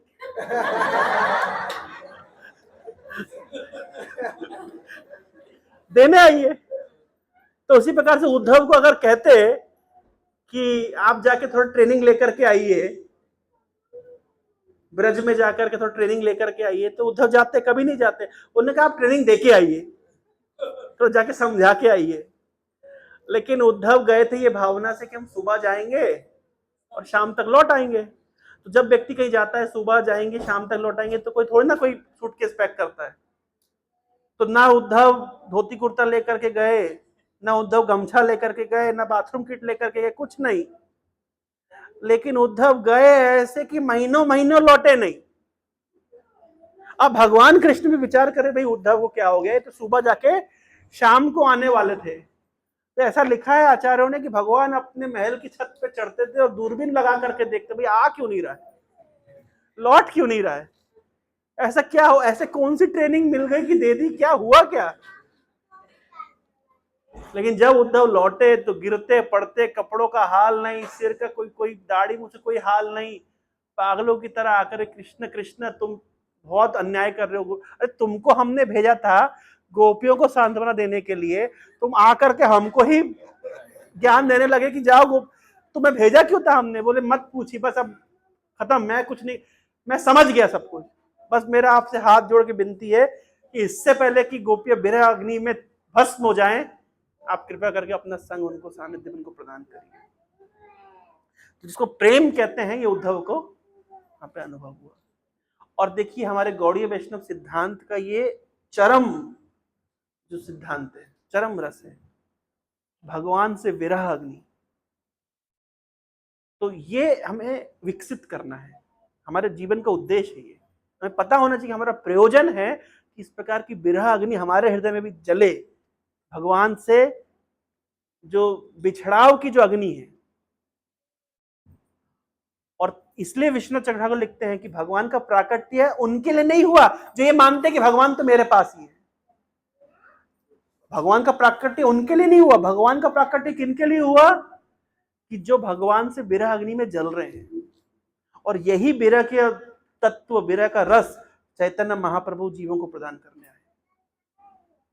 तो ये हमारा फिलॉसफी का बोलते हैं एपिटोम, हाईएस्ट स्तर है। तो भागवत को, चैतन्य चरितामृत को, भगवत गीता को हमको उस दृष्टि से कल्टीवेट, उस मूड को कल्टीवेट करना है, जिसकी ट्रेनिंग भगवान कृष्ण ने उद्धव को ब्रज में दिलवाई। इंटर्नशिप जिसको कहते हैं, ब्रज में उद्धव की इंटर्नशिप हुई। और हम लोग की इंटर्नशिप कहां हो रही है? इस्कॉन में। ठीक है। और किसी के मन में कोई जिज्ञासा, कोई प्रश्न? यस प्रभु। जी प्रभु। अच्छा ठीक है, उनका ले लेते पहले। अच्छा आपके पास आ गया माइक। यस प्रभु। कृष्ण प्रभु जी, मेरा दो प्रश्न है। एक तो प्रश्न है कि आपने कहा कि चाणक्य नीति की जो पुस्तक है वो मैंने जो जीवन का जो शास्त्र है या जीवन की जो दैनंदिन की समस्याएं हैं उसका दर्शन गीता में नहीं मिलता। अभी तक मैं यही जानता था कि गीता में सारे प्रश्नों का हल मिलता है। तो एक बात ये थोड़ा सा मुझे स्पष्ट कीजिए। दूसरी बात है कि विभिन्न दर्शनों की बात हो रही है कि हमारा गौड़ीय संप्रदाय ये दर्शन देता है, ऐसे ही अलग अलग अद्वैत दर्शन है या शंकराचार्य का दर्शन है या कई पंथ हैं। तो क्या ऐसा भी कुछ कहीं तुलनात्मक अध्ययन मिलता है या कैसे आदमी समझे ये जो दर्शन पे हैं हम श्रेष्ठ माने? बहुत अच्छा प्रश्न है आपका, बहुत ही अच्छा प्रश्न है। तो पहला मैंने कहा कि चाणक्य नीति और गीता का जो ये कंपैरिजन नहीं है, ऑफ कोर्स। गीता भक्ति प्राधान्य ग्रंथ है।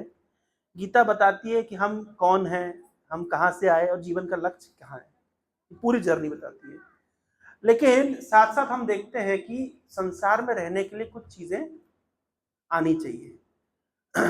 जैसे उदाहरण के तौर पे आज की डेट में आप देखिए, गांव में ये समस्या नहीं लेकिन शहरों में समस्या हो गई है।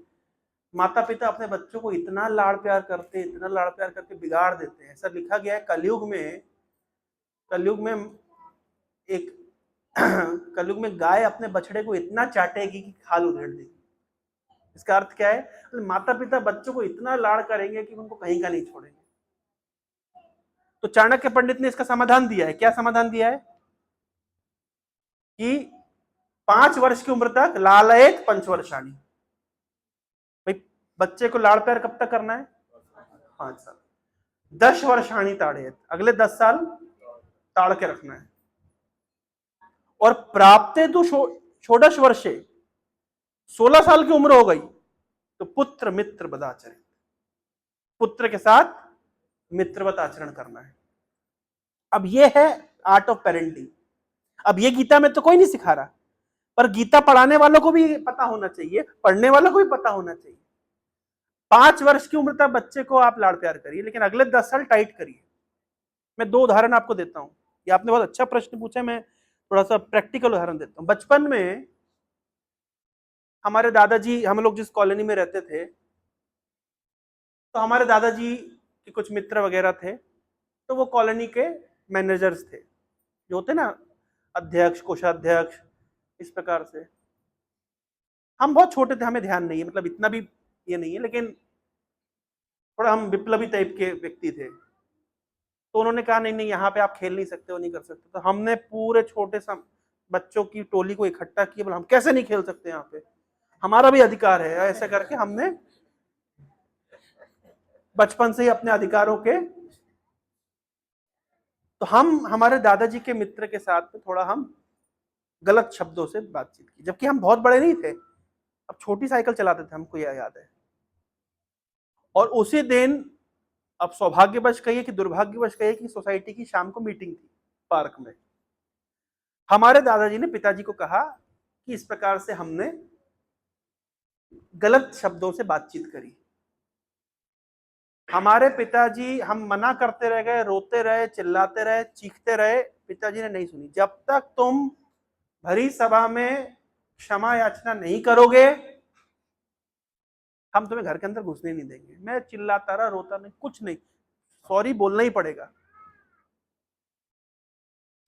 तो हमारे पिताजी हमको लेकर के गए, सबके सामने उनने हमको सॉरी बुलवाया।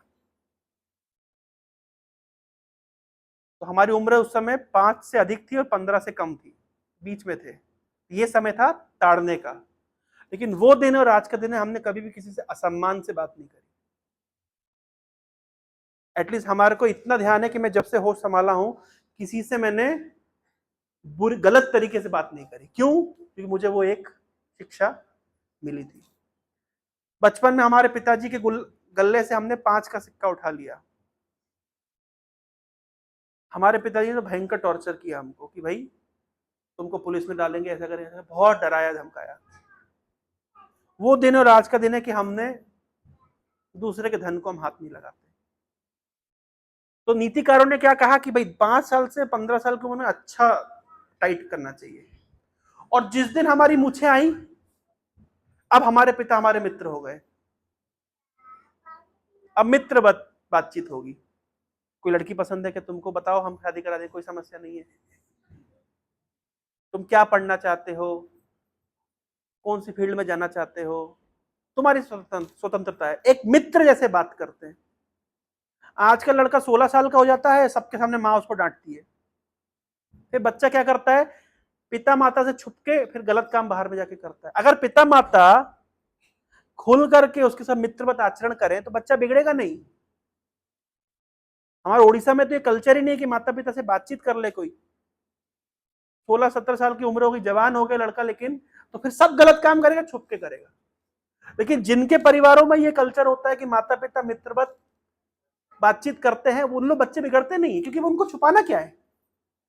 तो ये देखिए छोटी सी चीज है जो नीतिकारों ने दी है, अगर जीवन में अप्लाई करें। भाई लॉयर बनने के लिए ट्रेनिंग चाहिए, डॉक्टर बनने के लिए ट्रेनिंग चाहिए, अकाउंटेंट बनने के लिए ट्रेनिंग चाहिए, पायलट बनने के लिए ट्रेनिंग चाहिए। माता पिता बनने के लिए ट्रेनिंग नहीं चाहिए?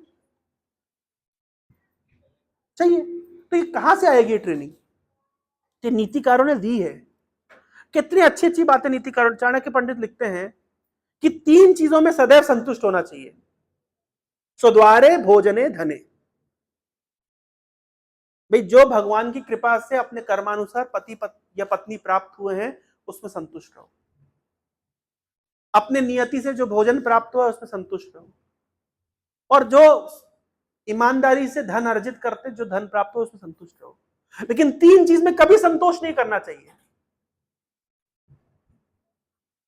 स्वाध्याय, जप, दानयो। भगवत गीता एक बार पढ़ ली, नहीं अभी दूसरी बार पढ़ लीजिए, दूसरी बार तीसरी बार पढ़ लीजिए। स्वाध्याय में कभी संतोष नहीं करना चाहिए, जप करने में कभी संतोष नहीं करना चाहिए। प्रभु जी 4 माला हो गई, और इससे अधिक हमसे नहीं होगा, कभी संतोष नहीं करना चाहिए। इस्कॉन में कहते हैं 16 माला मिनिमम, मैक्सिमम आप कितना ही करिए।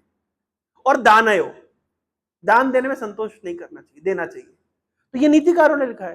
चाणक्य नीति एक जगह, चाणक्य पंडित कहते हैं अन्याय अर्जिता वित्तम 10 वर्षेण। लोग प्रश्न पूछते, प्रभु जी हम ईमानदारी से जीते हैं,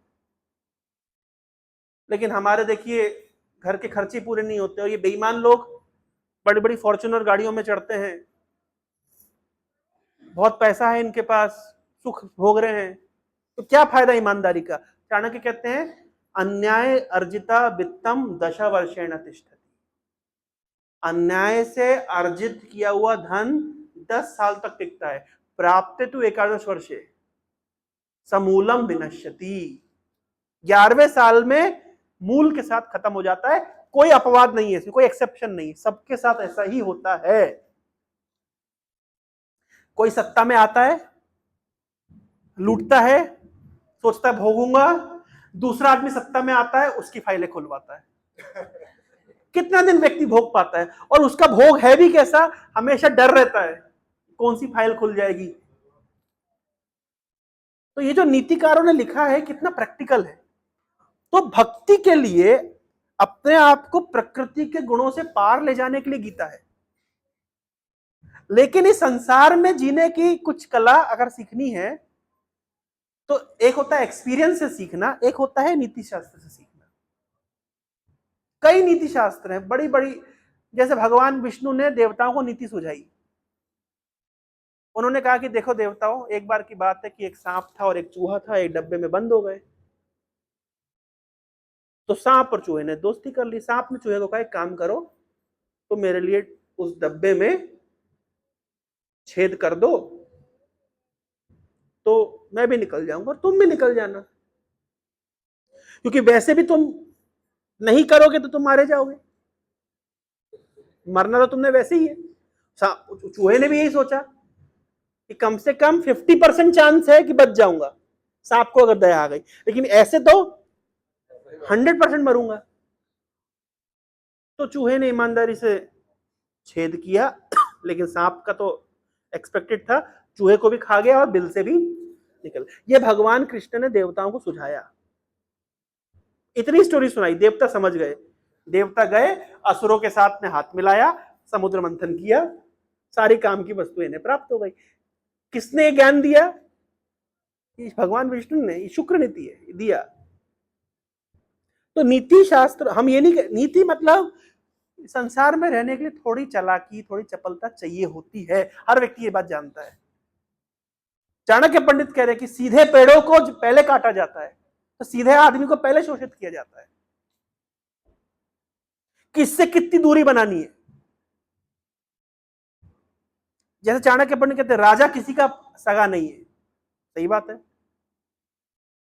ऐसा कहते हैं कि अमेरिका से दुश्मनी घातक है, लेकिन अमेरिका से दोस्ती जानलेवा है।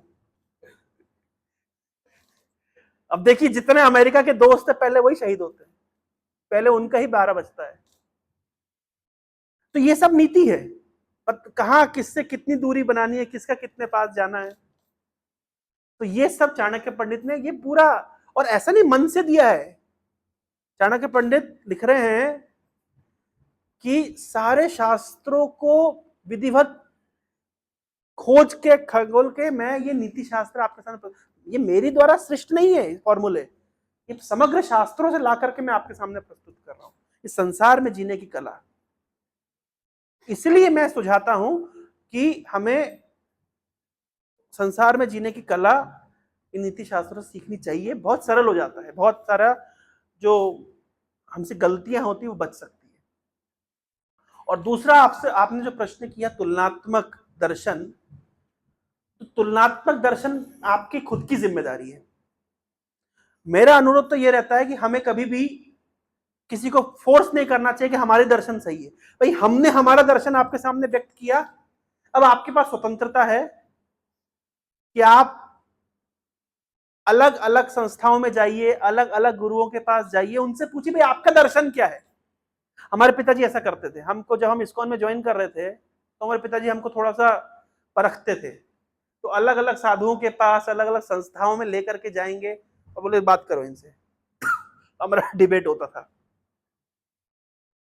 कई संस्था घूमने के बाद में हम निष्कर्ष पहुंचे कि प्रभुपाद जी ने जो हमको दर्शन प्रदान किया है, फिलॉसफी दी है, ये सर्वोत्तम फिलॉसफी है, इससे बेटर फिलॉसफी नहीं। और ये ऐसा नहीं है कि हम सेंटिमेंट में आकर के भावुक होकर कह रहे, हम तो कह रहे आप भी जाकर के देखिए। लोग जाते संस्था में, भाई साधु के पास क्या मैजिक टोना है वो देखते हैं, कि भाई बाहर पार्किंग में गाड़ियां कौन कौन सी खड़ी है, अच्छा फॉर्च्यूनर खड़ी है, अच्छा इनोवा खड़ी है, बड़े बड़े लोग आते होंगे। अच्छा संस्था के आश्रम में क्या मार्बल लगा हुआ है कि सीमेंट का फ्लोर है, अच्छा सीमेंट का फ्लोर है, नहीं नहीं नहीं, बड़ा संस्था नहीं है। तो लोग बाहरी चीजें देखते हैं, हम कहते हैं जाके देख, ये नहीं देखना चाहिए कि बाहरी पहनावा क्या है, देखना चाहिए आपका हमारा दर्शन क्या है, फिलॉसफी क्या है। तो जब आप फिलॉसफी जब खोजिए, एक बुद्धिमान व्यक्ति कई फिलॉसफी खोजता है, उसके बाद फाइनल निर्णय करता है कि ठीक है मुझे ये ठीक लग रहा है। विचार विमर्श चर्चा चिंतन मंथन होता है तो उससे अमृत निकलता है। बहुत सारे philosophy से आपकी कर्तव्य भी दूर इससे लेकिन देखिए जो चैतन्य महाप्रभु का सिद्धांत है ना, बहुत सरल सिद्धांत है, कॉम्प्लिकेटेड नहीं है, बातों को घुमाया नहीं गया है। मैं एक वीडियो आप लोगों को दिखाऊंगा अपने प्रवचन के बाद में, आप खुद एक चीज आपको आइडिया लग जाएगा कि हमारे जो वैष्णव दर्शन है बहुत सीधा सरल दर्शन है। हम कौन है, भगवान कौन है, भगवान से हमारा संबंध क्या है। अन्य दर्शनों में केवल घुमाया जाता है, आपको समझ ही नहीं आएगा कि और छोर क्या है, हम हैं कौन, हमारा लक्ष्य क्या है, हमें जाना कहां है, हमें करना क्या है। एक तथाकथित प्रवक्ता आए थे, हमारे आईआईटी भुवनेश्वर का कार्यक्रम था, हमारा नहीं था मतलब कॉलेज में कार्यक्रम था, तो 1 घंटा तो वो बोले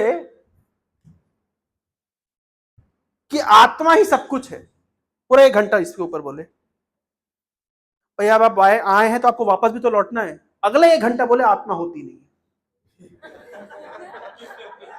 पूरा 1 घंटा उनका प्रवचन था कि आत्मा, सेल्फ इज एवरीथिंग, उनका टॉपिक था। 1 घंटा बोले आत्मा ही सब कुछ है, और अगले 1 घंटा बोले आत्मा होती नहीं है।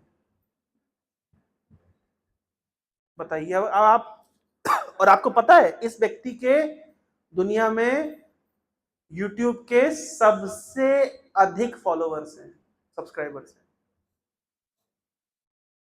सेकंड नंबर पे नहीं है ये व्यक्ति, फर्स्ट नंबर पर है। लेकिन उसका जो दर्शन है वो पूरा बोगस दर्शन है, ना उसमें कोई संबंध का ज्ञान है, ना क्या करना है उसका ज्ञान है, ना साधना क्या है, साध्य क्या है, पाना क्या है, लक्ष्य क्या है, प्राप्त कैसे करना है, कुछ क्लैरिटी नहीं है। ये सब प्रश्नों के उत्तर तो हम खटाखट हमारे पास रेडी है, शास्त्र प्रमाण से भी रेडी है और लॉजिकली भी रेडी है।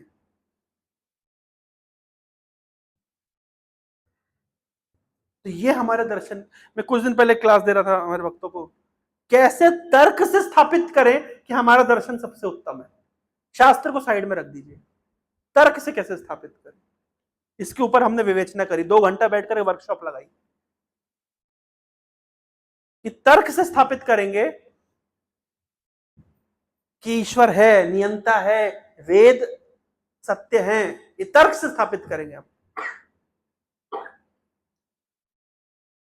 तो हम ऐसा नहीं कि केवल भावनाओं में बह करके दर्शन को चुन लिया, इसमें बहुत सॉलिड दर्शन है ये। इसलिए दुनिया का कोई भी व्यक्ति हमारे दर्शन को चैलेंज नहीं कर पाता। हमारी कार्यशैली हो सकता है समय काल परिस्थिति के अनुसार अलग अलग जगह पर अलग अलग होती है, वो अलग बात है, लेकिन दर्शन को कोई चैलेंज नहीं कर पाता, इतना स्ट्रॉन्ग दर्शन। ठीक है प्रभु, हरे कृष्ण। आपका कुछ प्रश्न था? यस प्रभु। मैं थोड़ा फोटो ले लो यार, इधर से पीछे से ले लो, आगे से पीछे से।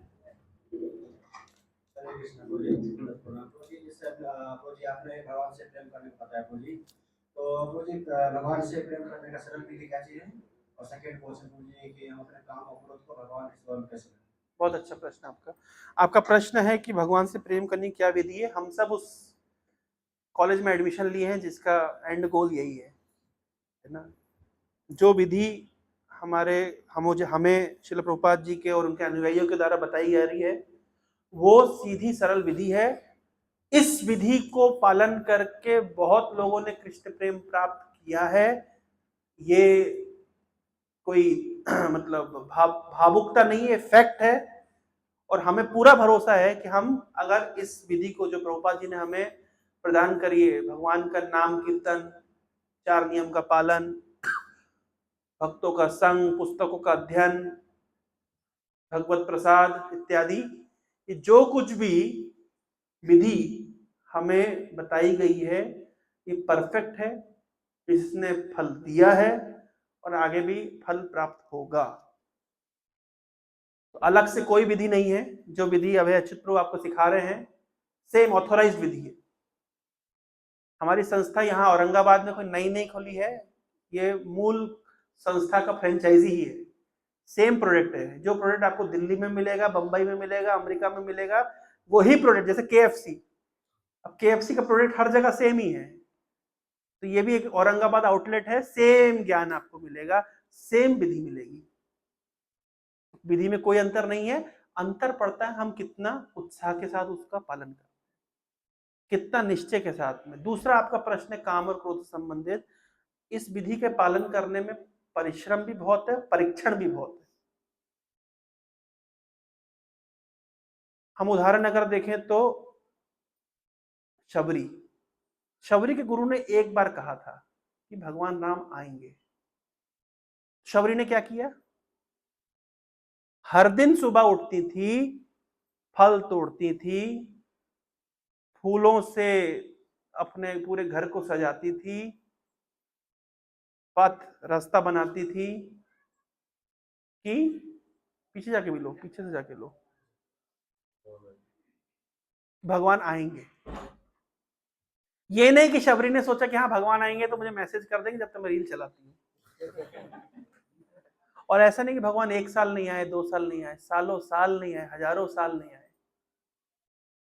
तो उसी तरीके से भक्ति का फल 1 दिन 2 दिन में मिलने वाला नहीं है। और जितना अधिक समय बीतेगा उतना लगेगा कि हमने तो कुछ किया ही नहीं है। मुझे 10 साल हो गए ज्वाइन किए हुए, अभी लगता है 10 साल में किया क्या है। लेकिन ये बात का पूरा भरोसा है कि ड्रॉप बाय ड्रॉप, आप लोगों ने केमिस्ट्री में देखा होगा, वो क्या होता है, क्या बोलते हैं, ड्रॉप बाय ड्रॉपलेट, क्या बोलते हैं उसको, टाइट्रेशन कहते हैं, कि ड्रॉप डालते नहीं कोई कलर में परिवर्तन नहीं आता, लेकिन एक अंतिम ड्रॉप आती है तुरंत कलर परिवर्तित हो जाता है। तो हम जो ये माला कर रहे हैं ड्रॉप बाय ड्रॉप हमारी चेतना में अभी कुछ पता नहीं चल रहा है, लेकिन एक ऐसा ड्रॉप गिरेगा कि सारा रंग बदल जाएगा। समझ रहे? तो इसलिए पूरा भरोसा रखना चाहिए। और भरोसा में केवल अगेन सेंटिमेंटली नहीं कह रहा हूं, शास्त्र प्रमाण से देखिए, सिद्धांत से देखिए, है ना। तो ये प्रोसेस कार्य किया है, कर रहा है, करेगा, इसमें कोई संदेह नहीं है। लेकिन बस इतना है, प्रोसेस को हमेशा अनुगत्य में करना है। जैसे सुबह मैं बता रहा था कि दवाई को हमेशा डॉक्टर के मार्गदर्शन में लेना है और नियमित लेना है। किंतु आदराद अनुदिनम स खलु एव जुष्टा स्वादु क्रमात् भवति तद्गत मूलहन्ति। बीमारी का इलाज होगा अगर हम इस दवाई को नियमित रूप से लें और मार्गदर्शन में लें। जीवन के किसी भी अवस्था में हम मार्गदर्शन विहीन नहीं हो सकते। तो पूरे जीवन हमें अनुगत्य में रह करके इस भक्ति के अंग को पालन करना, निश्चित रूप से फल मिलेगा, मिल रहा ही है। मिलेगा क्या? मिल रहा ही है। ठीक है प्रभु, बहुत बहुत धन्यवाद। समय हो गया। और किसी के मन में कुछ, माता जी लोग के कोई प्रश्न नहीं आया? या तो आप लोग को कथा अच्छी नहीं लगी, या तो कथा समझ नहीं आई। समझ भी आ गई, अच्छी भी लगी, प्रश्न कोई नहीं आया? किसी के मन में कोई जिज्ञासा?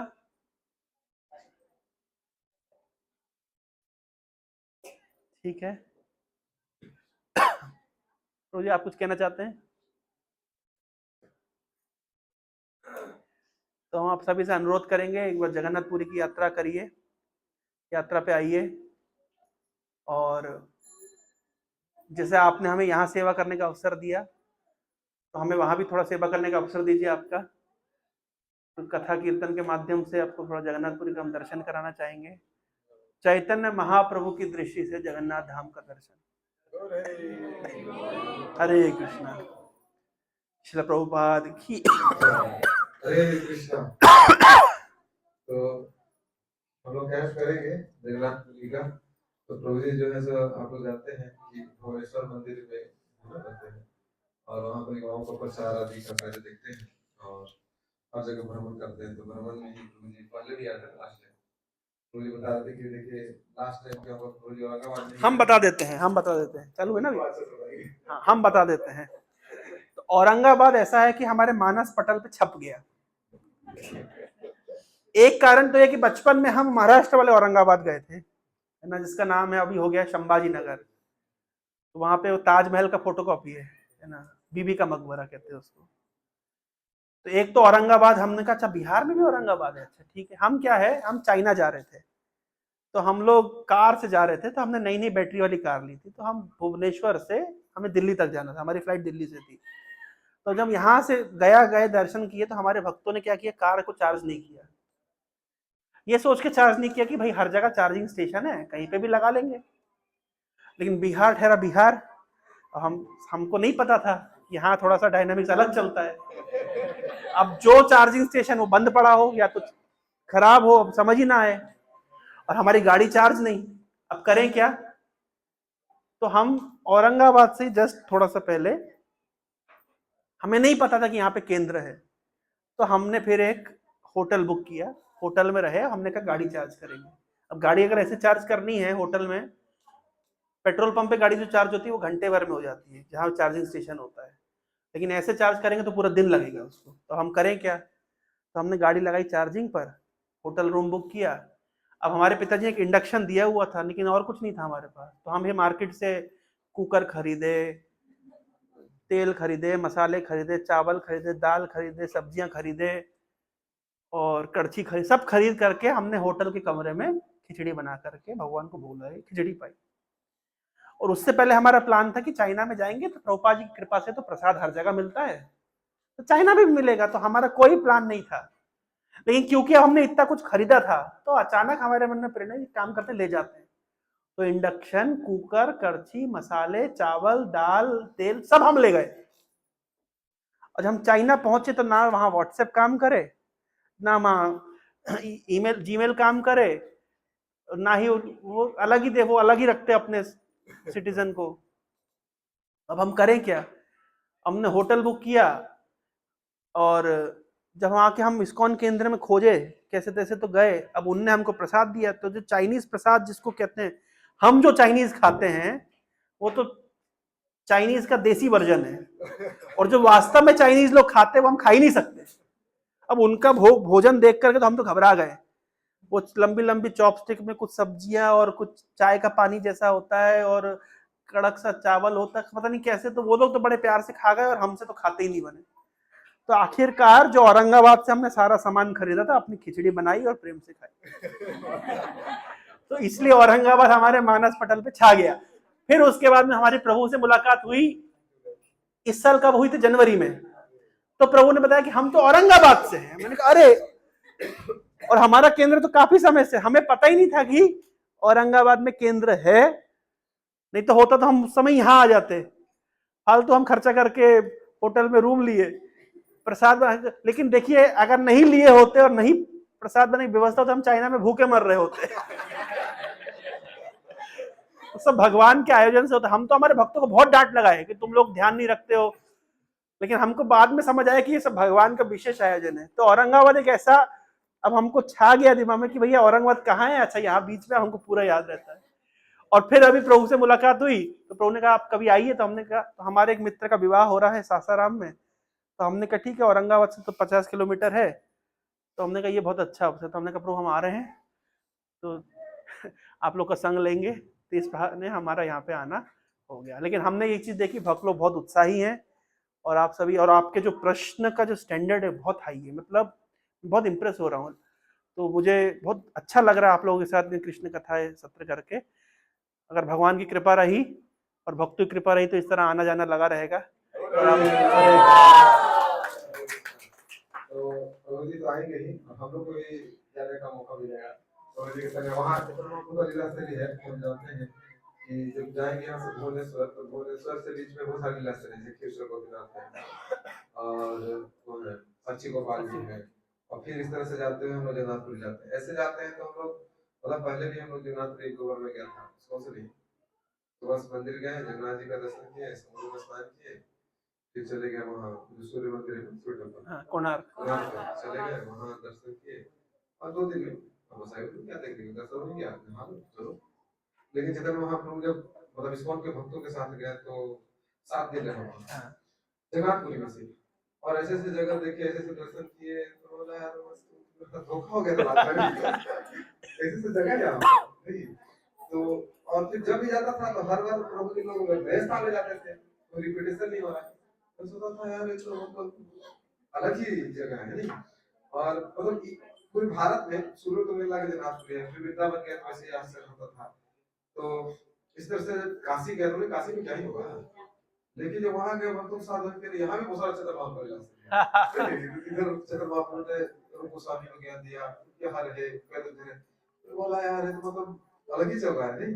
तो भक्तों के साथ जब हम जाते हैं तब हमको एक्चुअली में हम देख पाते हैं कि धाम क्या है, और ऐसे जाते हैं तो क्या देखते हैं, मंदिर देखते हैं, इवन भक्त भी नहीं देखते।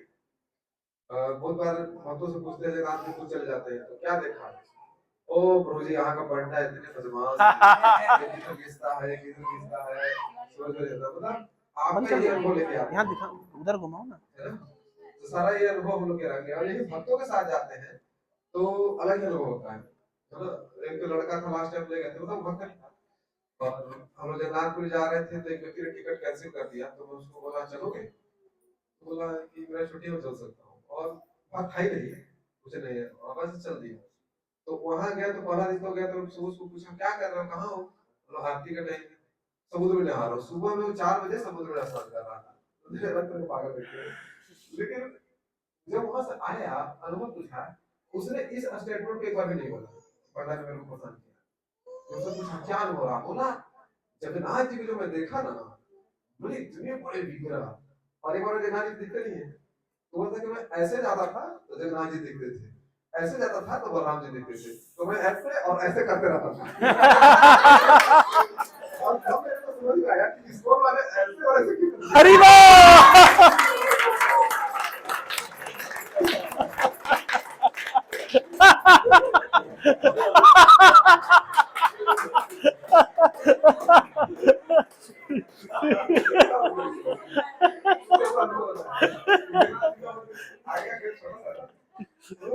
मतलब उसका अलग ही अनुभव है। और बाकी किससे भी पूछो, या वृंदावन में जाते हैं लोग कुछ होते बोले अरे वहाँ टोटो वाले इतने परेशान करते हैं, गलत चार्ज करते हैं, ये अनुभव लेके आएंगे।